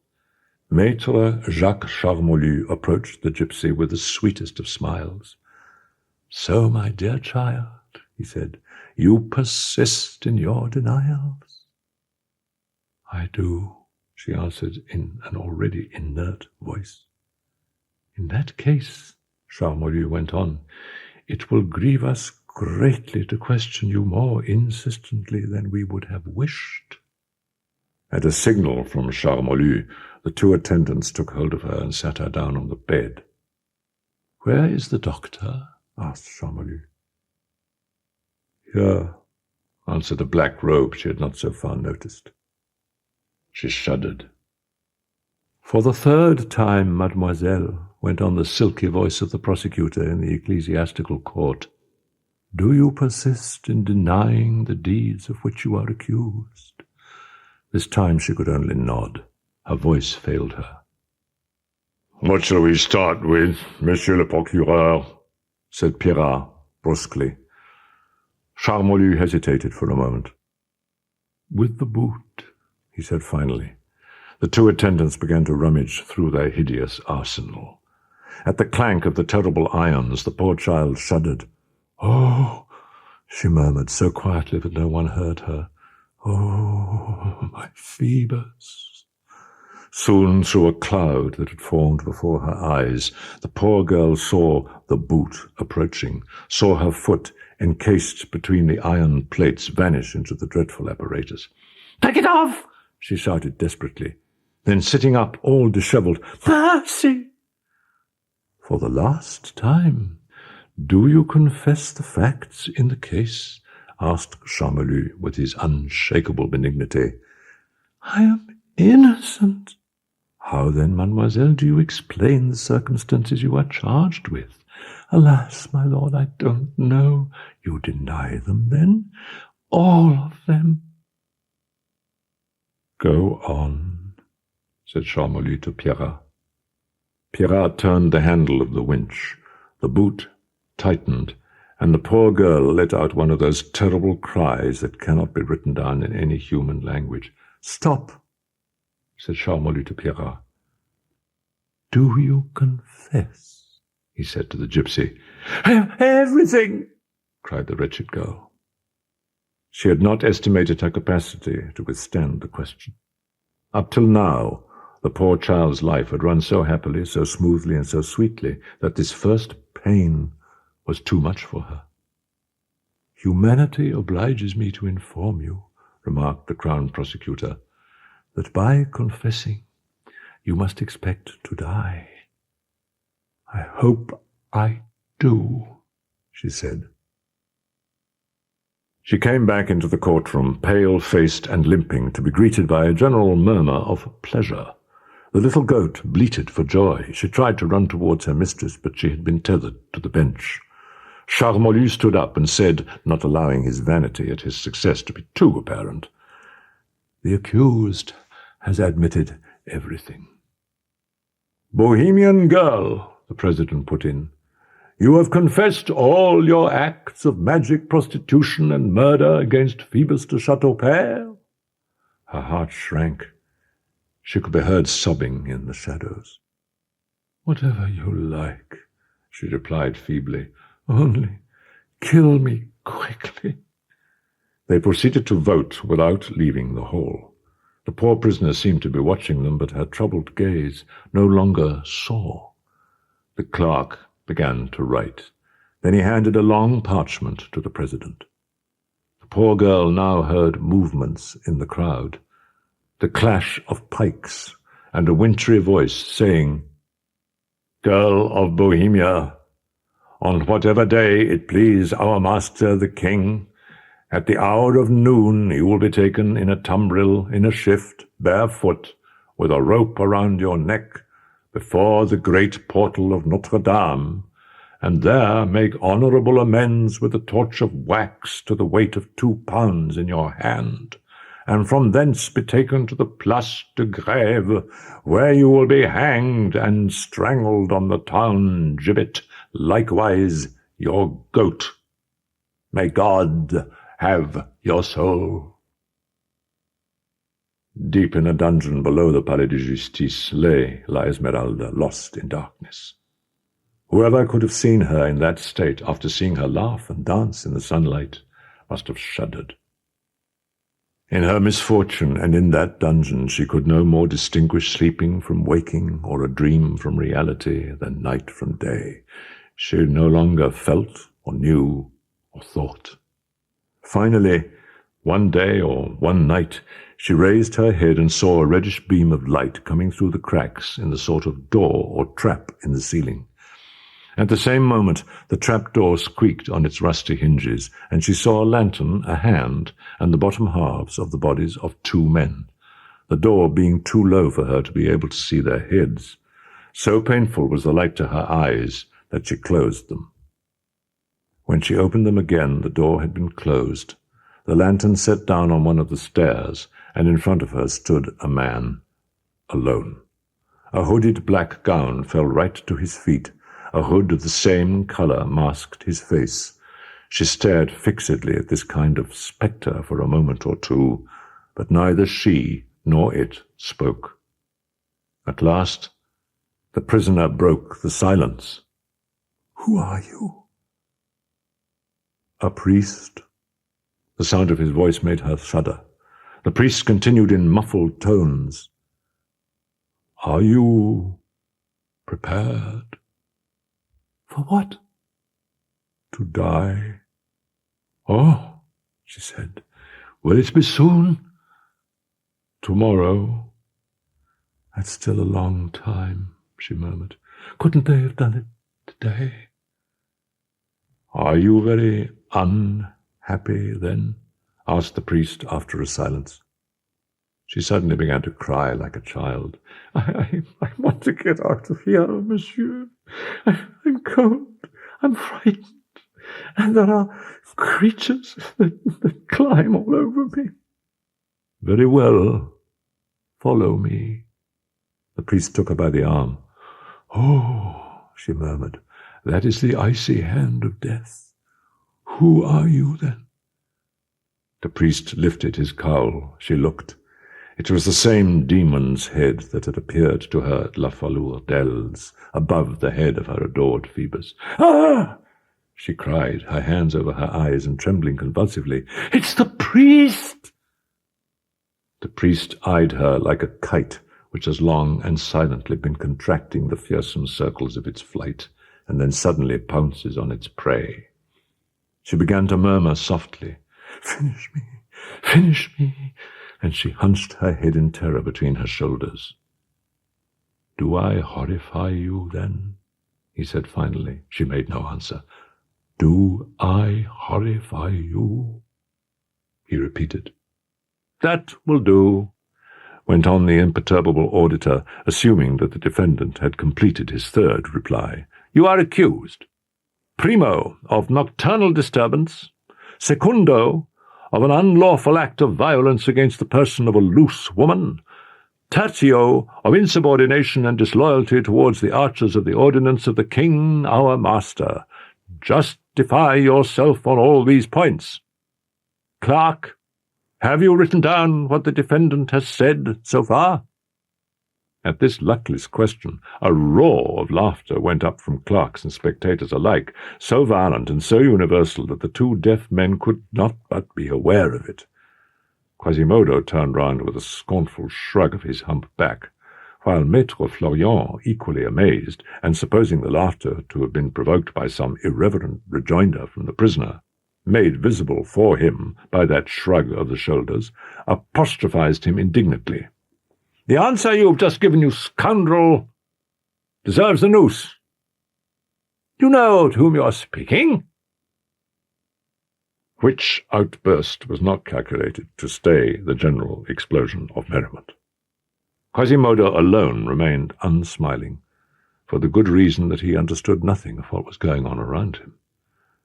The judge was getting more and more irate, when the low door at the back suddenly opened to admit the provost himself. Maître Florian did not break off when the provost entered, but swung half round on his heel and abruptly aimed the harangue with which a moment before he had been blasting Quasimodo at him instead. My lord, he said, I request such penalty as shall please you against the accused here present for a grave contempt of court. Messire Robert d'Estouteville, the provost, addressed Quasimodo sternly. What did you do, then, to find yourself here, scum? The poor devil answered, in a raucous, guttural voice, Quasimodo! Messire Robert shouted, red with anger. Are you making fun of me, too, you double-dyed scoundrel? Bell ringer at Notre-Dame, replied Quasimodo, thinking he had to explain who he was. Bell ringer! I'll have them play a carillon on your back with horsewhips round the crossroads of Paris. Do you understand, scum? If it's my age you want to know, I think I shall be 20 at Martinmas, said Quasimodo. This was too much to bear. The provost could not contain himself. Sergeant, you will take this scoundrel to the pillory on the grave. You will beat him and turn him for 1 hour. Phoebus, meanwhile, had not died. When the archdeacon repeated to the condemned girl, He's dead, the fact is he did not know, but believed he was dead, was banking on it, did not doubt it, and certainly hoped he was. Phoebus's wound was less serious than the archdeacon liked to think. The master apothecary had feared for his life for a week. Nevertheless, youth had regained the upper hand, and so one fine morning, feeling better, he left the doctor his gold spurs by way of payment and sneaked off. In those days, justice was little concerned with the accuracy or propriety of a criminal trial. Provided the accused was hanged, that was all it needed. The judges had sufficient proof against La Esmeralda. They thought Phoebus was dead, and that was sufficient.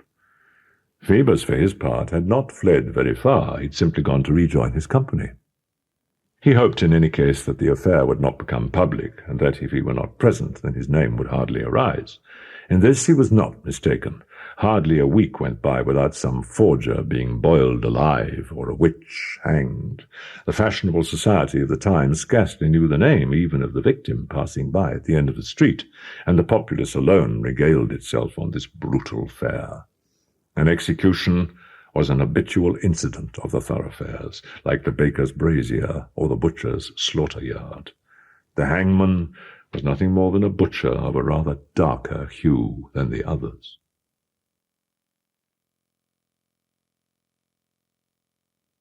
The clock of Notre-Dame slowly struck 12.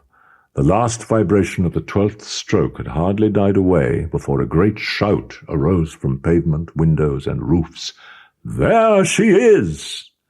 A tumbril surrounded by horsemen in mauve uniforms had just emerged into the square. In the fatal wagon sat a young girl, her arms tied behind her back, without any priest at her side. At each jolt of the tumbril her body bounced like some dead or broken object.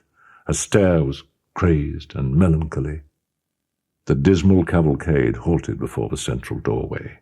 The crowd fell silent, and as the two panels of the great door swung back, a solemn and monotonous chanting sounded from the church.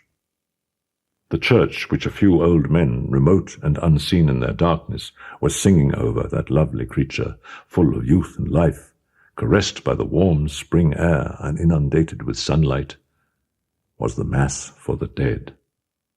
Her hands were untied, and she was made to get down, accompanied by her goat. The rope round her neck trailed behind her. Then the chanting in the church broke off. A few moments later, a long procession of priests and deacons advanced towards her. Her gaze settled on the man walking at its head. "Oh," she whispered with a shudder, "it's him again. The priest." And a remnant of indignation rekindled in her already cold and numbed soul. The archdeacon approached her slowly. Even in this extremity she saw him cast an eye glittering with lust, jealousy, and desire over her nakedness. Then he said to her loudly, "Young girl, have you asked God's pardon for your faults and failings?" He leaned towards her ear and added, the onlookers thought he was receiving her last confession, "Will you have me? I can still save you." She eyed him fixedly. "Begone, demon, or I shall denounce you." At that moment, the wretched archdeacon raised his head automatically and saw at the far end of the square, on the balcony of the Gondolier house, the captain. He reeled back, passed a hand over his eyes, looked again, muttered a curse, and all his features contracted violently.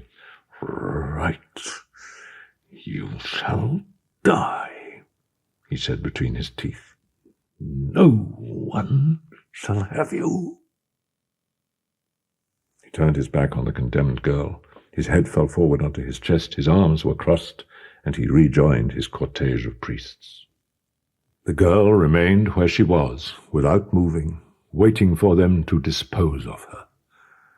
She raised her unweeping, bloodshot eyes to the heavens, to the sun, to the silver clouds. Then she lowered them round about her. Suddenly she let out a terrible cry, a cry of joy. On that balcony there, at the corner of the square, she had just caught sight of him. Her friend, her lord, Phoebus, the priest, had lied. It was him beyond any doubt. There he stood, handsome, alive, clad in his dazzling uniform. "Phoebus!" she shouted. "My Phoebus!" And she tried to hold out to him 2 arms, trembling with love and rapture, but they had been tied. No one had noticed in the gallery of royal statues carved immediately above the ogis of the portal a strange onlooker who had missed nothing of what had taken place since midday in front of the entrance to Notre-Dame. And no one had thought to watch him when, right at the outset, he attached a thick knotted rope firmly to one of the colonnettes in the gallery, whose other end dangled down onto the entrance steps. Suddenly, just as the executioner's assistants were getting ready, he stepped over the balustrade of the gallery and gripped the rope with feet, knees, and hands. They saw him slip down the façade like a raindrop sliding down a window pane, run towards the 2 executioners with the speed of a cat that has fallen off a roof, flatten them with 2 enormous fists, pick up the gypsy in one hand like a child picking up a doll, and take a single leap back inside the church, raising the girl above his head and shouting in a formidable voice, "Sanctuary!" After a minute or 2 of triumph, Quasimodo entered the church with his burden. The people saw him reappear at one end of the gallery of the kings of France. He ran along it like a madman, his conquest upraised, shouting, "Sanctuary!" A moment later he reappeared on the upper platform, the gypsy still in his arms, still shouting, "Sanctuary!" Finally he appeared for a 3rd time on top of the great bell's tower. From there he seemed to show the girl whom he had rescued proudly to the whole town, and his thunderous voice, that was so seldom heard and which he himself never heard, repeated 3 times, frenziedly, to the very clouds themselves, "Sanctuary! Sanctuary! Sanctuary!" Every town in the Middle Ages had its places of asylum. Once he had set foot in sanctuary, the criminal was sacred, but he had to be careful not to leave it.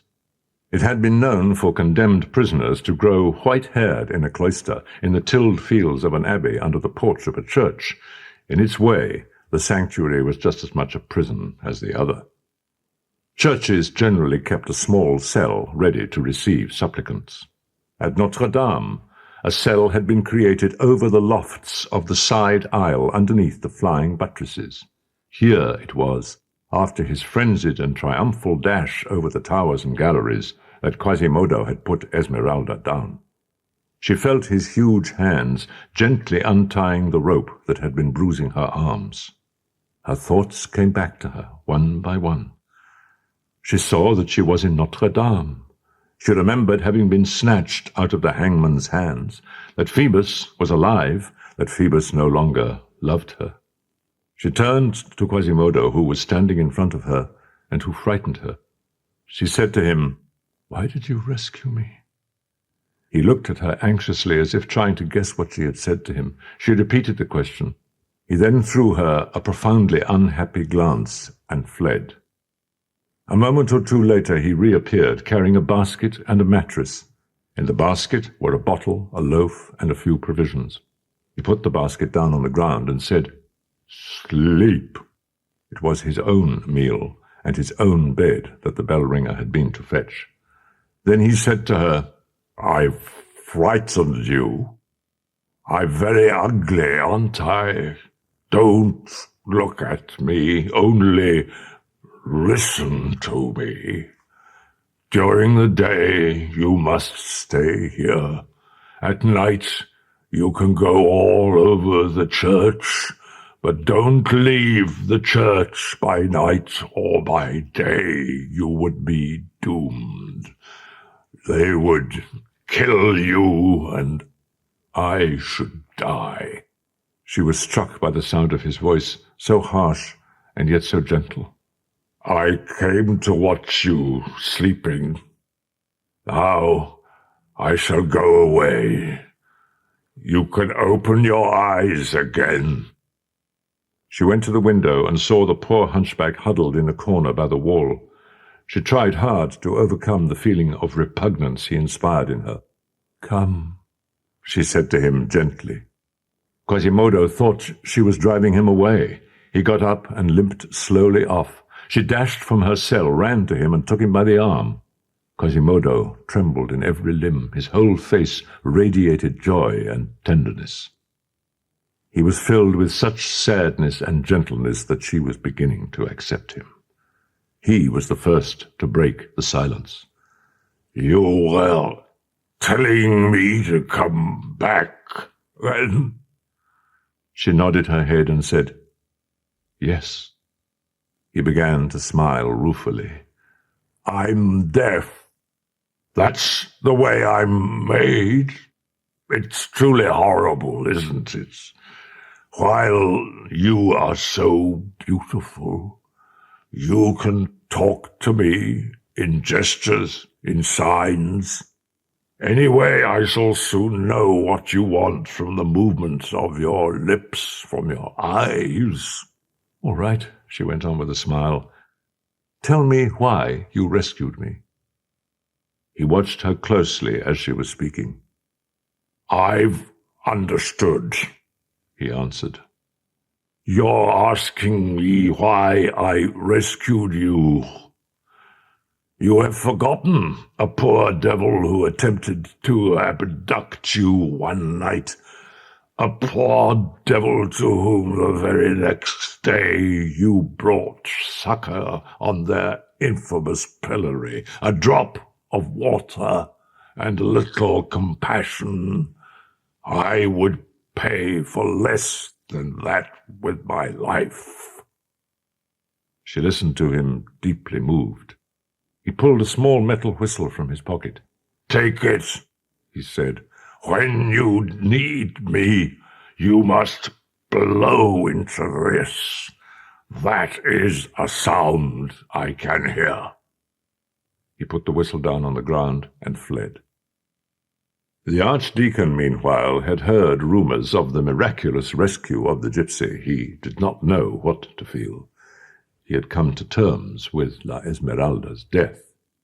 Now, knowing her to be alive, and Phoebus too, the torments would begin again, the shocks and the alternatives, life itself, and Claude was weary of all that. When he learnt the news, he shut himself up in his cell in the cloister. He appeared neither at the congregations of the chapter nor at services. He remained walled up in this way for several weeks. They imagined he was sick, and so he was. Each night his delirious imagination showed him La Esmeralda in all the attitudes that had most inflamed his senses. These voluptuous images made him clench his fists and sent a shiver down his vertebrae. One night in particular he left his cell, lamp in hand, half naked, distraught, his eyes afire. He knew where to find the key to the Porte Rouge, which led from the cloister into the church, and he always carried on him, as we know, a key to the staircase in the towers. La Esmeralda could see a face at her window, staring at her, lit by a lamp. The minute it realized it had been observed by La Esmeralda, the face blew out the lamp. Nevertheless, the girl had had time to catch a glimpse of it. Her eyelids closed again in terror. "Oh," she said in a spent voice. "The priest." All her past misfortunes came back to her in a flash. She fell back on her bed as cold as ice. A moment later, she felt the priest's 2 arms about her. She tried to cry out, but couldn't. "Go away, monster! Go away, murderer!" she said, in a voice made low and tremulous by anger and terror. Then she struck him in a childlike fury. "Go away, demon! Love me, have pity," cried the poor priest, answering her blows with caresses. Suddenly the gypsy's hand encountered a cold metallic object. It was Quasimodo's whistle. She grabbed it, carried it to her lips, and blew into it with all her remaining strength. The whistle made a clear, high-pitched, piercing sound. "What's that?"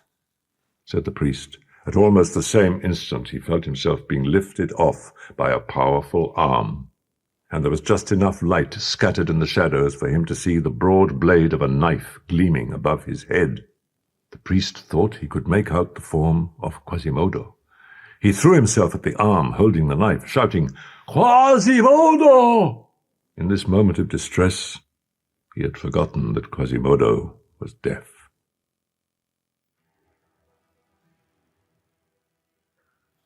In a trice, the priest was flat on the ground and could feel a knee pressing against his chest. He then felt a huge hand drag him out of the cell by his foot. Once they had crossed the threshold, Quasimodo looked at him, was seized by trembling, let go of the priest, and stepped back. The gypsy was surprised to see the roles abruptly reversed. The deaf man bowed his head.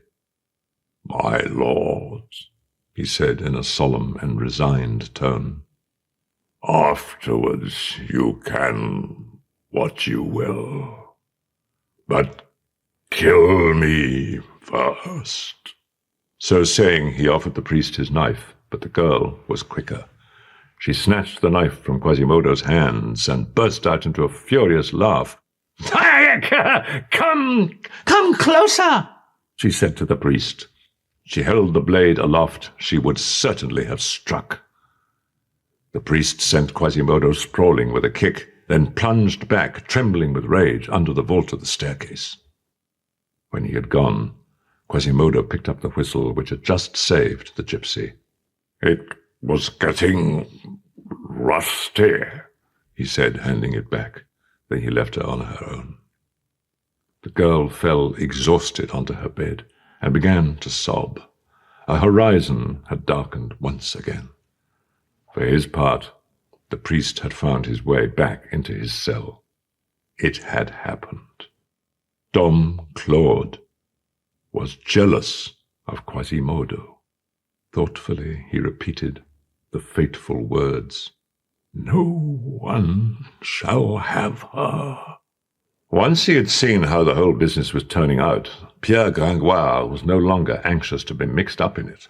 He had learnt that his broken pitcher wife had taken refuge in Notre-Dame, and he was glad to hear it. One day he had paused beside the corner of a house known as the For l'Évêque, which possessed a delightful 14th-century chapel. Gringoire was piously examining its external sculptures when he felt a hand laid solemnly on his shoulder. He turned round. It was the archdeacon. Gringoire had time to study him closely. He found Dom Claude much altered, as pale as a winter morning, his eyes sunken, his hair almost white. It was the priest who finally ended the silence by saying in a calm but glacial voice, "Pierre Gringoire, what have you done with that little gypsy dancer? La Esmeralda? Was she not your wife? Don't you think about her?" "I was told she'd taken refuge in Notre-Dame and that she was safe there, and I was delighted, and I haven't been able to discover whether the goat was rescued with her, and that's all I know about her." "I am going to tell you something more," cried Dom Claude. "She did indeed take refuge in Notre-Dame, but in 3 days' time justice will take her back again, and she will be hanged on the grave. There is a judgment of Parliament." "And who the devil saw fit to ask for a judgment?" asked the poet. "What does it matter if one poor girl takes shelter under the flying buttresses of Notre-Dame?" "There are Satans in the world," answered the archdeacon. "Wouldn't you like to do something for her?" "That's nothing I'd like better, Dom Claude, but what if I was to get something nasty wound round my neck?" "Maître Pierre, remember, you owe her your life. The church is watched night and day. They only allow out those they have seen go in, so you'll be able to get in. You will change clothes with her. She will leave in your clothes. They may hang you, but she will be safe." Gringoire scratched his ear and looked very serious. "Look, Monsieur the Archdeacon, you are interested in the girl, in my wife, I mean. All right. You have thought of a stratagem for getting her safely out of Notre-Dame, but your method is extremely disagreeable for me, Gringoire. Supposing I had a different one, what would you say? Would that not satisfy you? The truants are good lads. The tribe of Egypt are very fond of her. They'll rise up at a word, nothing simpler, by surprise. Under cover of the disorder, we can easily abduct her. Gringoire leant towards the Archdeacon's ear and spoke to him in a low voice, casting an anxious look up and down the street, though no one was passing. When he had finished, Dom Claude took him by the hand and said coldly, "Good. Till tomorrow." As the curfew sounded from all the belfries of Paris, the sergeants of the watch, had it been given them to enter the fearful court of miracles, might have observed that the uproar coming from the truants' tavern was louder than usual, that they were drinking more and swearing more roundly. Outside, the square was full of groups of men conferring in low voices, with the odd rogue squatting on his haunches, sharpening a wicked-looking iron blade on the paving stones. In the tavern itself, they merely seemed merrier than usual, and everywhere there gleamed some kind of weapon, a billhook, an axe-handle, a broadsword, or the hook of an old hackbutt. Clopin Trouillefou, looking very serious and speaking in an undertone, was directing the plunder of an enormous cask full of weapons which stood split wide open in front of him, and from which spilled axes, swords, bassinets, coats of mail, platers, lance-heads, spearheads, arrows, and crossbow bolts in profusion. Finally, when everything seemed ready, Clopin Trouillefou shouted in a voice of thunder, "Midnight!" The effect of this word was like that of the mount being sounded in a resting regiment. All the truants, men, women, and children, rushed as one from the tavern with a great clatter of arms and of iron. The moon had gone in. The court of miracles was in total darkness, not a light to be seen, yet it was far from deserted. One could make out a crowd of men and women conversing in low voices, and the gleam of every kind of weapon in the darkness. The vast multitude seemed to be forming into a column. A minute or two later, the king of Tunez's voice was again raised. "And now silence as we cross Paris.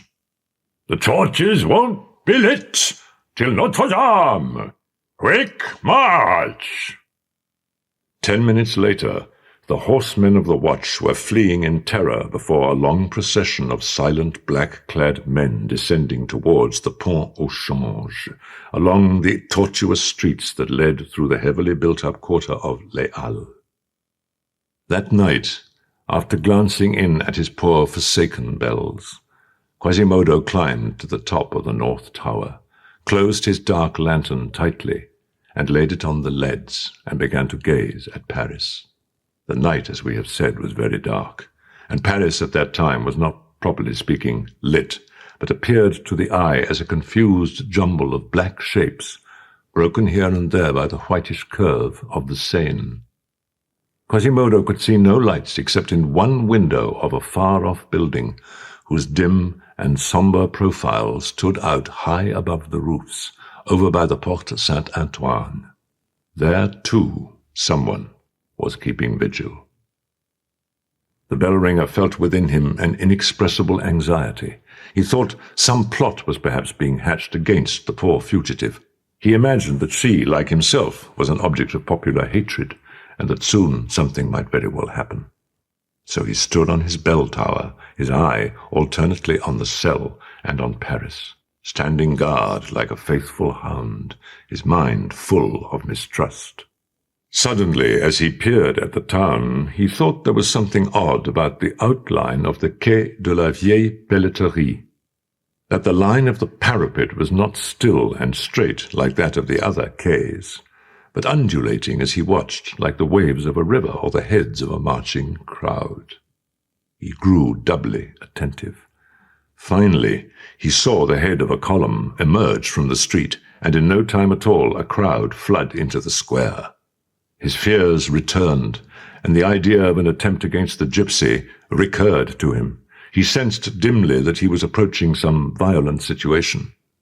All of a sudden, A light shone out, and instantly 7 or 8 torches were being waved overhead. Now Quasimodo could distinctly see a terrifying herd of men and women in rags milling about in the parvis, and the glinting points of innumerable scythes, pikes, billhooks, and partisans. A man who held a torch in one hand and a bull-whip in the other climbed onto a boundary stone and seemed to harangue them.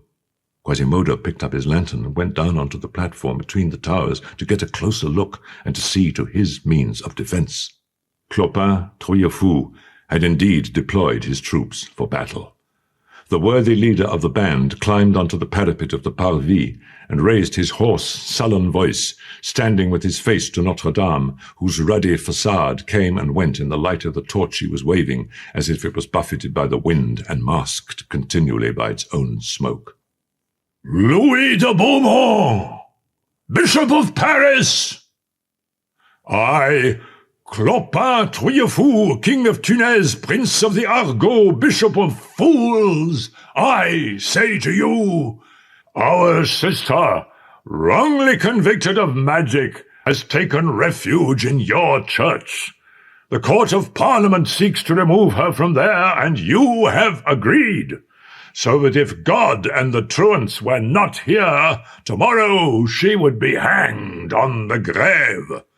If your church is sacred, so is our sister. If our sister is not sacred, then neither is your church. Return the girl to us if you want to save your church, or we shall take the girl back and will sack the church. As a pledge of which I hereby plant my banner." He solemnly set it up between 2 paving stones. It was a pitchfork, from whose prongs there dangled a quarter of bleeding carrion. After a moment's pause, "Forward, lads!" he shouted. "To work, my rowdies!" 30 sturdy men went towards the main entrance and soon could be seen crouching under the archway, working on the door with pincers and crowbars. A crowd of truants followed them. "Courage, comrades!" Clopin went. "I think the lock's giving." Clopin was interrupted by a terrible crash that rang out at that moment behind him. A huge beam had just fallen from the sky, crushing a dozen truants on the steps of the church, and then rebounded onto the paving with a sound like a cannonball, breaking 1 or 2 more legs among the crowd of beggars, who drew back with cries of alarm. Words cannot describe the amazement mixed with terror that fell on the bandits along with the beam. For several minutes they remained staring into the air, more dismayed by this lump of wood than by 20,000 royal archers. But the King of Tunis ran boldly to the formidable beam and put his foot on it. "Here's a battering ram for you," he cried. "The bishops have sent it to you." And with a derisive bow in the direction of the church, "Thank you, my lords." Soon the heavy beam, raised like a feather in 200 sturdy arms, was thudding furiously against the great door. It did not break open, but the entire cathedral shuddered. At the same moment, a shower of huge stones began to fall on the assailants from on top of the facade. The reader will doubtless have guessed that this unexpected resistance came from Quasimodo. Whoever could have seen him at that moment would have been terrified. Quite apart from the projectiles he had heaped up on the balustrade, he had also amassed a pile of stones on the platform itself. He stooped and straightened with incredible activity. His huge gnome's head leant over the balustrade, then an enormous stone would fall, and another, and another. Now and again his eye would follow a stone down, and when it killed he let out an "Ah!" He sensed, though, that the great door was giving. Although he couldn't hear it, each blow of the battering ram echoed through both the cavernous church and his own entrails. At this moment of anguish, he noticed 2 long stone rain-spouts, which disgorged immediately above the great door. The opening to them was in the floor of the platform. He had an idea.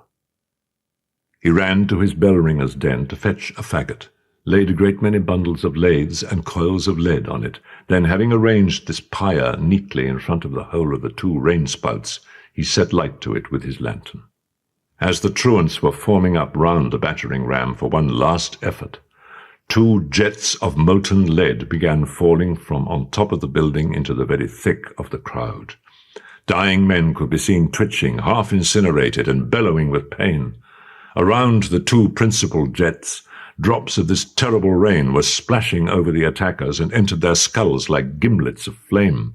The poor devils fled in disorder, throwing the beam down on the corpses, the boldest and most fearful alike, and the parvis was emptied for a second time. All eyes were raised to the top of the church. On the summit of the topmost gallery, higher than the central rose window, a great flame was rising from between the 2 towers. 2 gargoyles were unremittingly spewing out the burning rain, which showed as a stream of silver against the blackness of the facade. Above the flame, the enormous towers displayed harsh, sharp-edged faces, one quite black, the other quite red, and seemed taller still by the immensity of the shadows they cast up into the very sky itself. Among the countless sculptures of devils and dragons awoken from their stone sleep by the flame and the din, there was one who was seen now and again to pass across the fiery brow of the pyre like a bat before a candle. "It's that damned bell-ringer, by God!" said Clopin. "It's Quasimodo!"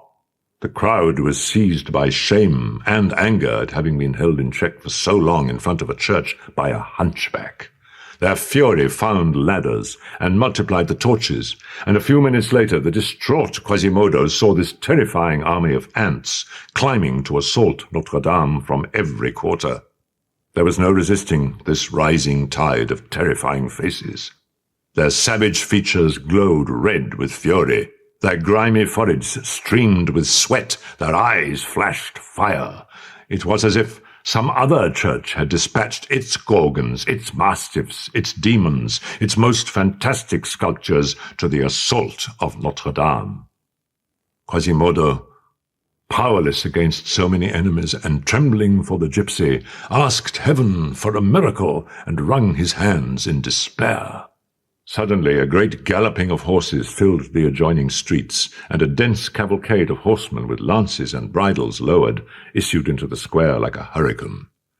Quasimodo could not hear, but he saw the horsemen, at whose head he recognized Captain Phoebus, and such was the strength he derived from this unhoped-for assistance, that he hurled down from the church the first assailants who were already stepping over the gallery.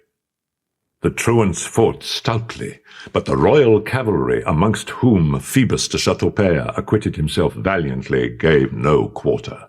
Those who fell were hacked to pieces.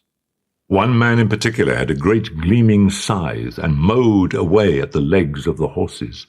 With each sweep he described around him a great swathe of severed limbs. He advanced into the very thick of the cavalry with calm deliberation. It was Clopin Trouillefou. He was killed by an arquebus. The truants finally yielded. They broke through the line of attackers and began to flee in all directions, leaving the parvis littered with their dead. Quasimodo fell to his knees and raised his hands heavenwards.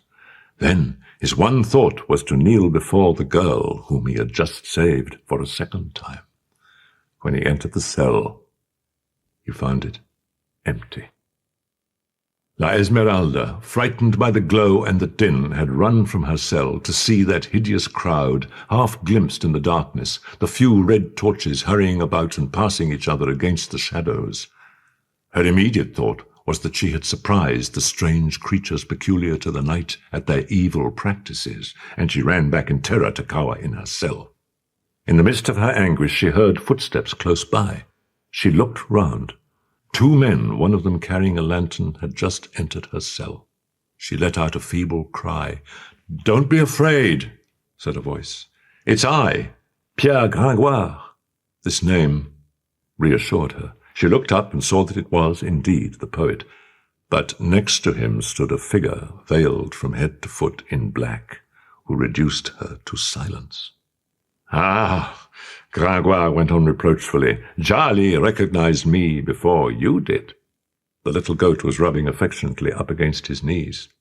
"Who's that with you?" said the gypsy in a low voice. "Don't worry," answered Gringoire. "A friend of mine. We've come to rescue you. Follow us." The girl was dazed with fear. She let herself be led. They went quickly down the staircase of the towers, passed through the church where all was darkness and solitude, but full of the sound of tumult. They made for the little door that led from the courtyard straight to the point of the terrain. There a small boat had been concealed. The man gestured to Gringoire and his companion to step into it. The goat followed them.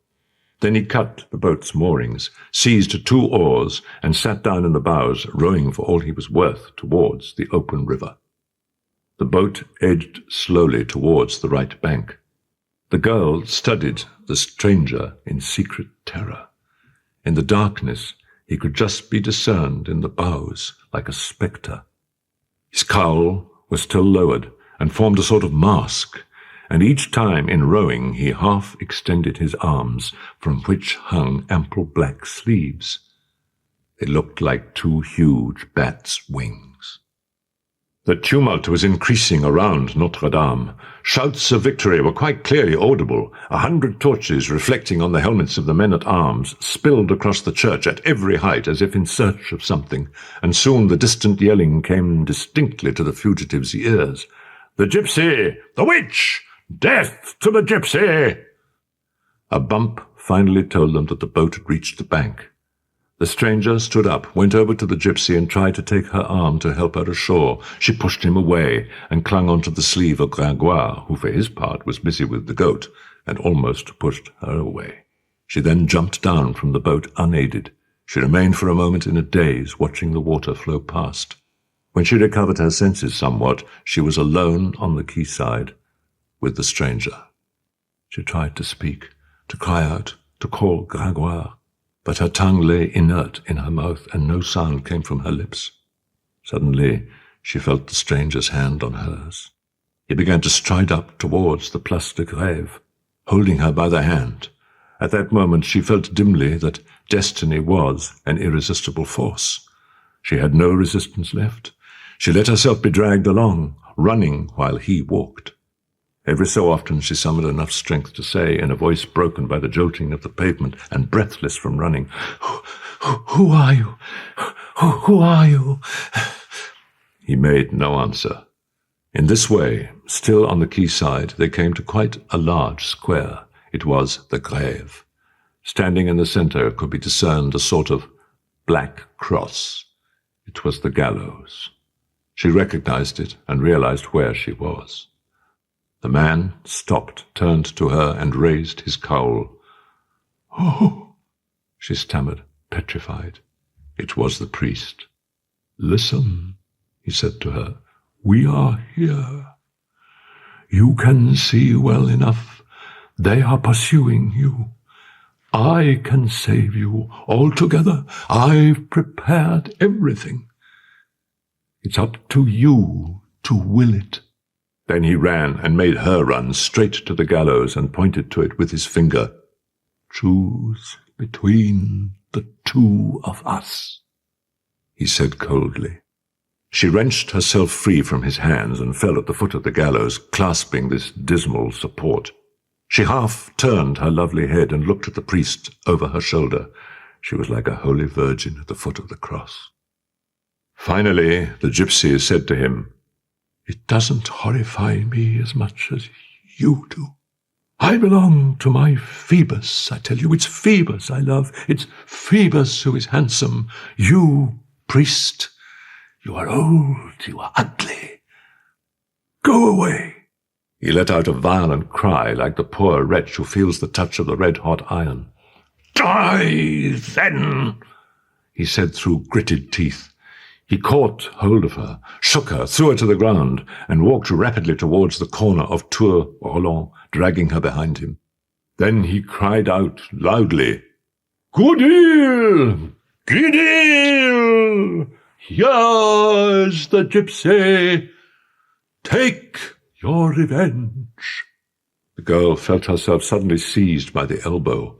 A gaunt arm had come from a window in the wall and was holding her in a grip of iron. "Hold her tight," said the priest. "It's the gypsy who escaped. I'm going to fetch the sergeants. You'll see her hanged."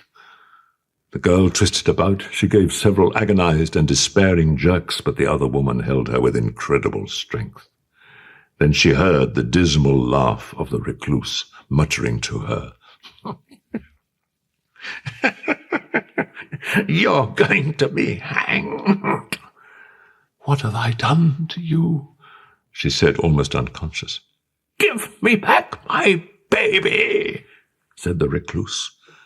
Again the girl fell back, broken and exhausted, with the glassy stare of someone already in the grave.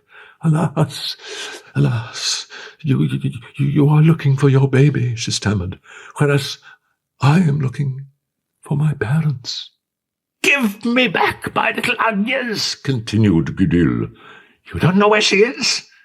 Die, then. I was a harlot. I had a baby. They took my baby away. They were gypsies. Wait, I'll show you. There is her shoe, all I have left of her. Do you know where its pair is? If you do, tell me, and if it's only at the other end of the earth, I shall walk there on my knees to fetch it." She stretched her other arm through the window and showed the gypsy the little embroidered shoe. There was already enough daylight for its shape and colours to be visible. "Show me that shoe," said the gypsy, trembling. She drew from the sachet around her neck a little shoe similar in every respect to the other one. Quicker than a flash of lightning, the recluse compared the two shoes and pressed her face, radiant with a celestial joy, against the bars of the window, crying, "My daughter! My daughter!" "Mother," replied the gypsy. The recluse straightened up, parted her long grey hair from over her forehead, and without saying a word began to shake the bars of her den with both hands more furiously than a lioness. The bars held firm. Then she went to a corner of the cell to fetch a huge paving stone that served her for a pillow, and dashed it against them so violently that the old iron cross barring the window collapsed immediately. She finished off breaking and separating the rusty stumps of the bars with her bare hands. There are moments when a woman's hands have a superhuman strength. The hole once made, and it took her less than a minute, she seized her daughter round the waist and pulled her into the cell. "Come, let me save you from the abyss," she murmured. Then she began clapping her hands, laughing and shouting, "We're going to be happy!" At that moment the cell resounded to the clatter of arms and the galloping of horses. The gypsy threw herself into her mother's arms in anguish. Save me, mother, they're coming to take me. That gallows is for me." For a few moments the recluse remained immobile, as if turned to stone. Then she shook her head unbelievingly and let out her terrifying laugh of old. "I lost her. That lasted 15 years. Then I found her again, and that would last 1 minute, and they take her back from me. Oh, no, such things aren't possible. The good God does not allow." She laid her daughter down in a corner of the cell, invisible from outside. This done, she was calmer and knelt down to pray. The voice of the priest, that hellish voice, passed close by the cell, shouting, "This way, Captain Phoebus de Chateaupert!" At that name and that voice, La Esmeralda, huddled in her corner, made a movement. "Be still," said Gudule. She got rapidly to her feet and went and stationed herself in front of the window so as to block it. She could see a large troop of armed men, on foot and on horseback, lined up on the grave. The man in command of them dismounted and came towards her. "Old woman," said the man, "we're looking for a witch to hang her. We've been told you had her. What have you done with her?" The recluse answered in a sincere but surly tone, If you're talking about a tall girl, they hung on my hands just now. I can tell you that she bit me, and I let go of her. Which way did she go? By the Rue du Mouton, I think. My lord, said an archer suddenly, ask the old hag why the bars of her window have been smashed in like that. This question filled the poor mother's heart with anguish, but she did not lose all her presence of mind. They've always been like that, she stammered. Rubbish, rejoined the archer. Only yesterday they formed a fine black cross that filled us with devotion. The breaks in the iron are quite fresh. At this point another soldier came up, crying, The old hag's lying, my lord. The witch didn't escape down the Rue du Mouton. The chain's been stretched across the street all night, and the chainkeeper hasn't seen anyone go past. God's death, said the provost. This crazy old woman's beyond me. An old grey-haired sergeant of the watch stepped from the ranks. Crazy indeed, my lord. If she did let the gypsy go, it wasn't her fault, because she doesn't like gypsies. 15 years I've been in the watch, and every night I hear her endlessly blaspheming and execrating Bohemian women. If the one we're after is, as I believe, the little dancer with the goat, she hates her above all. Gudule made an effort and said, Her above all? The provost, despairing of ever getting anything out of the recluse, turned his back on her. Come on, he said, on our way. We shall resume the search. I shan't sleep till the gypsy's been hanged. However, he hesitated some little while longer before mounting. All this time the poor child had remained in her corner, neither breathing nor moving, with the thought of death standing before her. Just then she heard a voice saying to the provost, Corbeuf, monsieur the provost, I am a soldier. Hanging witches is none of my concern. You will not object if I rejoin my company, since it is without a captain. The voice was that of Phoebus de Chateaupert. He was there, her friend, her protector, her support, her refuge, her Phoebus. She stood up, and before her mother could prevent her, had hurled herself at the window, shouting, Phoebus! Help me, my Phoebus! Phoebus was there no longer. He had just turned the corner into the Rue de la Coutellerie at a gallop, but the provost had not yet left. The recluse pulled her violently backwards, her nails digging into her neck, but it was too late. The provost had seen. Ha ha! He cried with a laugh that bared all his teeth. 2 mice in the mouse-trap. Where's the executioner? Having enlarged the opening of the window with picks, the executioner and the sergeants entered the cell. The mother offered no resistance. She merely dragged herself towards her daughter and threw herself bodily on top of her. The executioner picked the girl up round the middle, below her beautiful shoulders. At the touch of his hand, she fainted. He tried to release the mother, who had, as it were, tied both her hands around her daughter's waist, but so powerfully did she cling to the child that to separate them was impossible. He dragged the girl from the cell, and the mother behind her. The sun was just coming up, and already on the square there was quite a gathering of the people watching from a distance to see who it was being dragged across the paving to the gallows. Way off, on top of the tower of Notre-Dame, which overlooks the Grève, 2 men seemed to be watching. The executioner passed the rope about the young girl's adorable neck. The poor child raised her eyelids and saw the gaunt arm of the stone gibbet extended above her head. The mother said nothing, but they saw her whole body quiver, and heard her redouble her kisses on her child. The hangman took advantage of that moment quickly to loosen the arms which he had clasped around the condemned girl. Either from exhaustion or despair, she let him do it. Then he picked the girl up over his shoulder and set foot on the ladder to climb it. At that moment, the mother, crouching on the paving, opened her eyes wide. Then, like a wild animal pouncing on its prey, she sprang on the hangman's hand and bit him. The hangman shrieked with pain. Men ran up.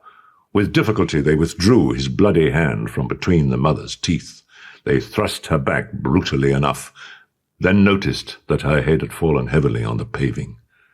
She was dead.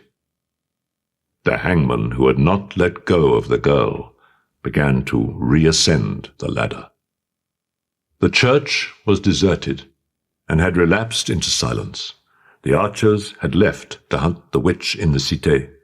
Quasimodo was left alone in the vastness of Notre-Dame, so tumultuously besieged only a moment before.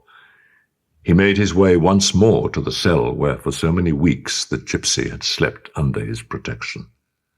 The cell was still empty. It was now, as he searched the depths of his disconsolate reverie for who the gypsy's unexpected ravisher might be, that he thought of the archdeacon. He remembered that Dom Claude alone had a key to the staircase leading to the cell. He recalled his nocturnal attempts on the girl. He remembered countless details, and soon he no longer doubted that the archdeacon had taken the gypsy from him.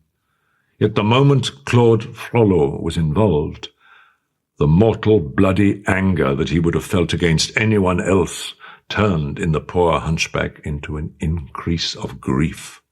And as his thoughts thus became fixed on the priest, and the dawn light blanched the flying buttresses, he saw, on the upper story of Notre-Dame, at a bend in the outer balustrade that encircles the apse, a figure walking. It was the archdeacon. He did not look ahead of him as he walked, making for the north tower, but his face was turned to one side, towards the right bank of the Seine, as if he were trying to see something above the roofs. Quasimodo got up and followed the archdeacon. When he reached the top of the tower, before he emerged from the shadows of the staircase onto the platform, he looked carefully to see where the priest was. The priest was staring down into the town, his chest resting on the balustrade on the side overlooking the Pont Notre-Dame. Quasimodo came up stealthily behind him to see what he was looking at. The priest's attention was so engaged elsewhere that he never heard the muffled tread of the hunchback close beside him.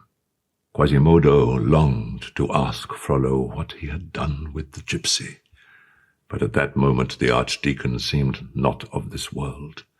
His eyes fixed unwaveringly on a certain spot, and the bell-ringer followed the direction of his line of sight, and in this way saw what the priest was staring at. There were a few people in the square, and lots of soldiers. A man was dragging something white across the paving to the foot of the gallows. At that moment the sun appeared, and such was the flood of light that overflowed the horizon that it was as if everything pointed in Paris. Spires, chimneys, and gables had caught fire simultaneously. The man, meanwhile, had begun to climb the ladder. Now Quasimodo could see him clearly. He was carrying a woman, a young girl dressed in white, and this girl had a noose round her neck. Quasimodo recognized her. It was her. In this way the man reached the top of the ladder. There he fixed the noose. And now the priest knelt on the balustrade so as to have a better view. Suddenly the man kicked the ladder roughly away with his heel, and Quasimodo saw the poor child dangling at the end of the rope, 2 fathoms above the paving, with the man squatting with his feet on her shoulders. The rope spun round several times, and Quasimodo saw terrible convulsions travel down the gypsy's body.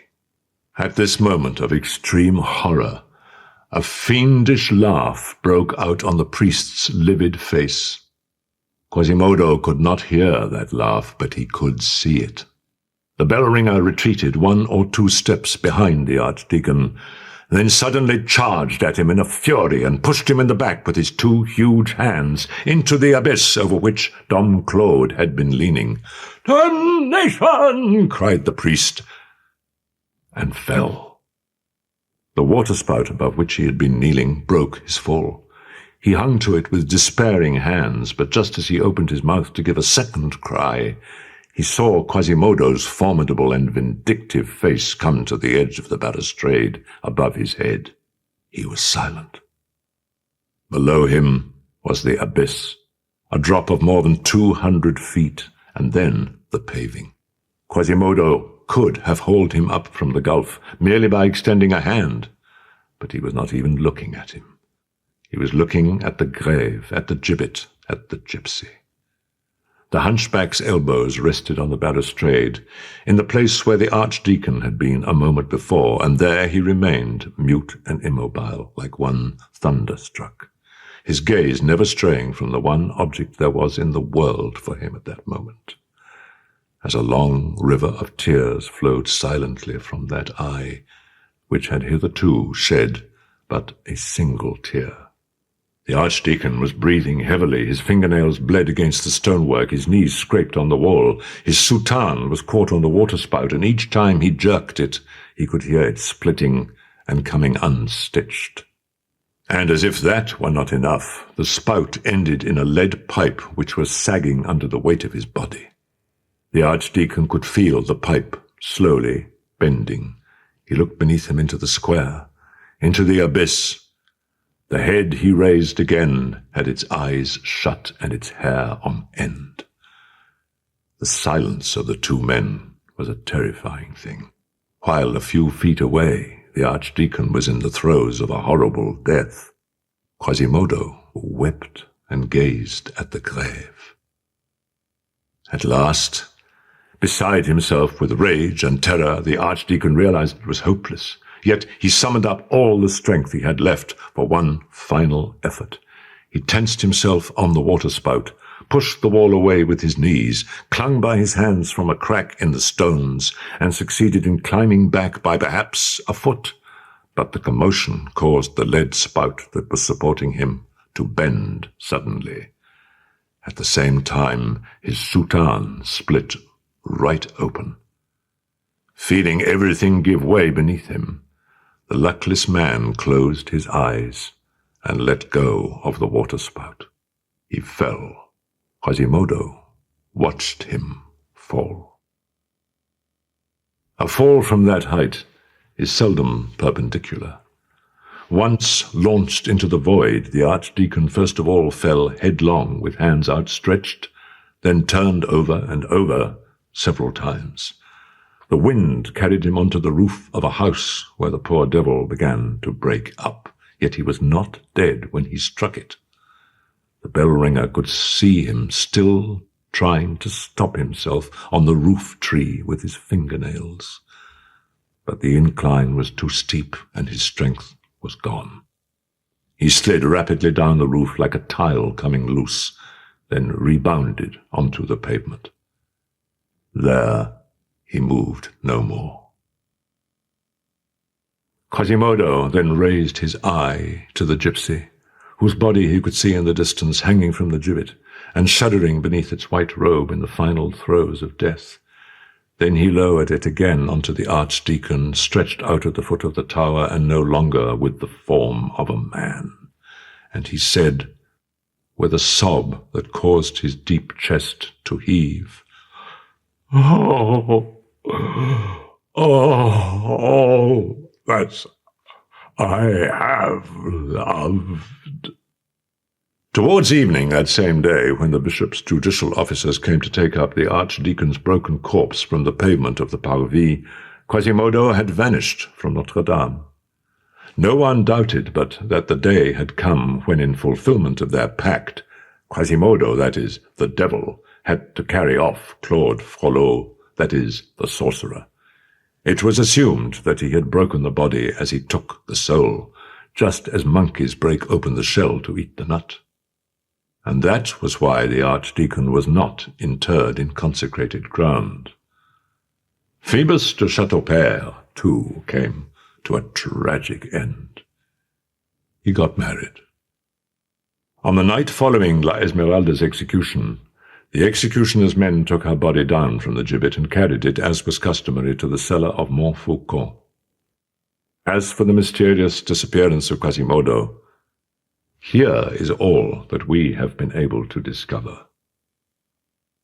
About 18 months or 2 years after the concluding events of this history, when they came to the cellar of Montfaucon to fetch the corpse of Olivier le Dame, who had been hanged 2 days earlier, and to whom Charles VIII had granted the favour of burial at Saint-Laurent in better company, they found 2 skeletons, one of which was clasping the other in a strange embrace.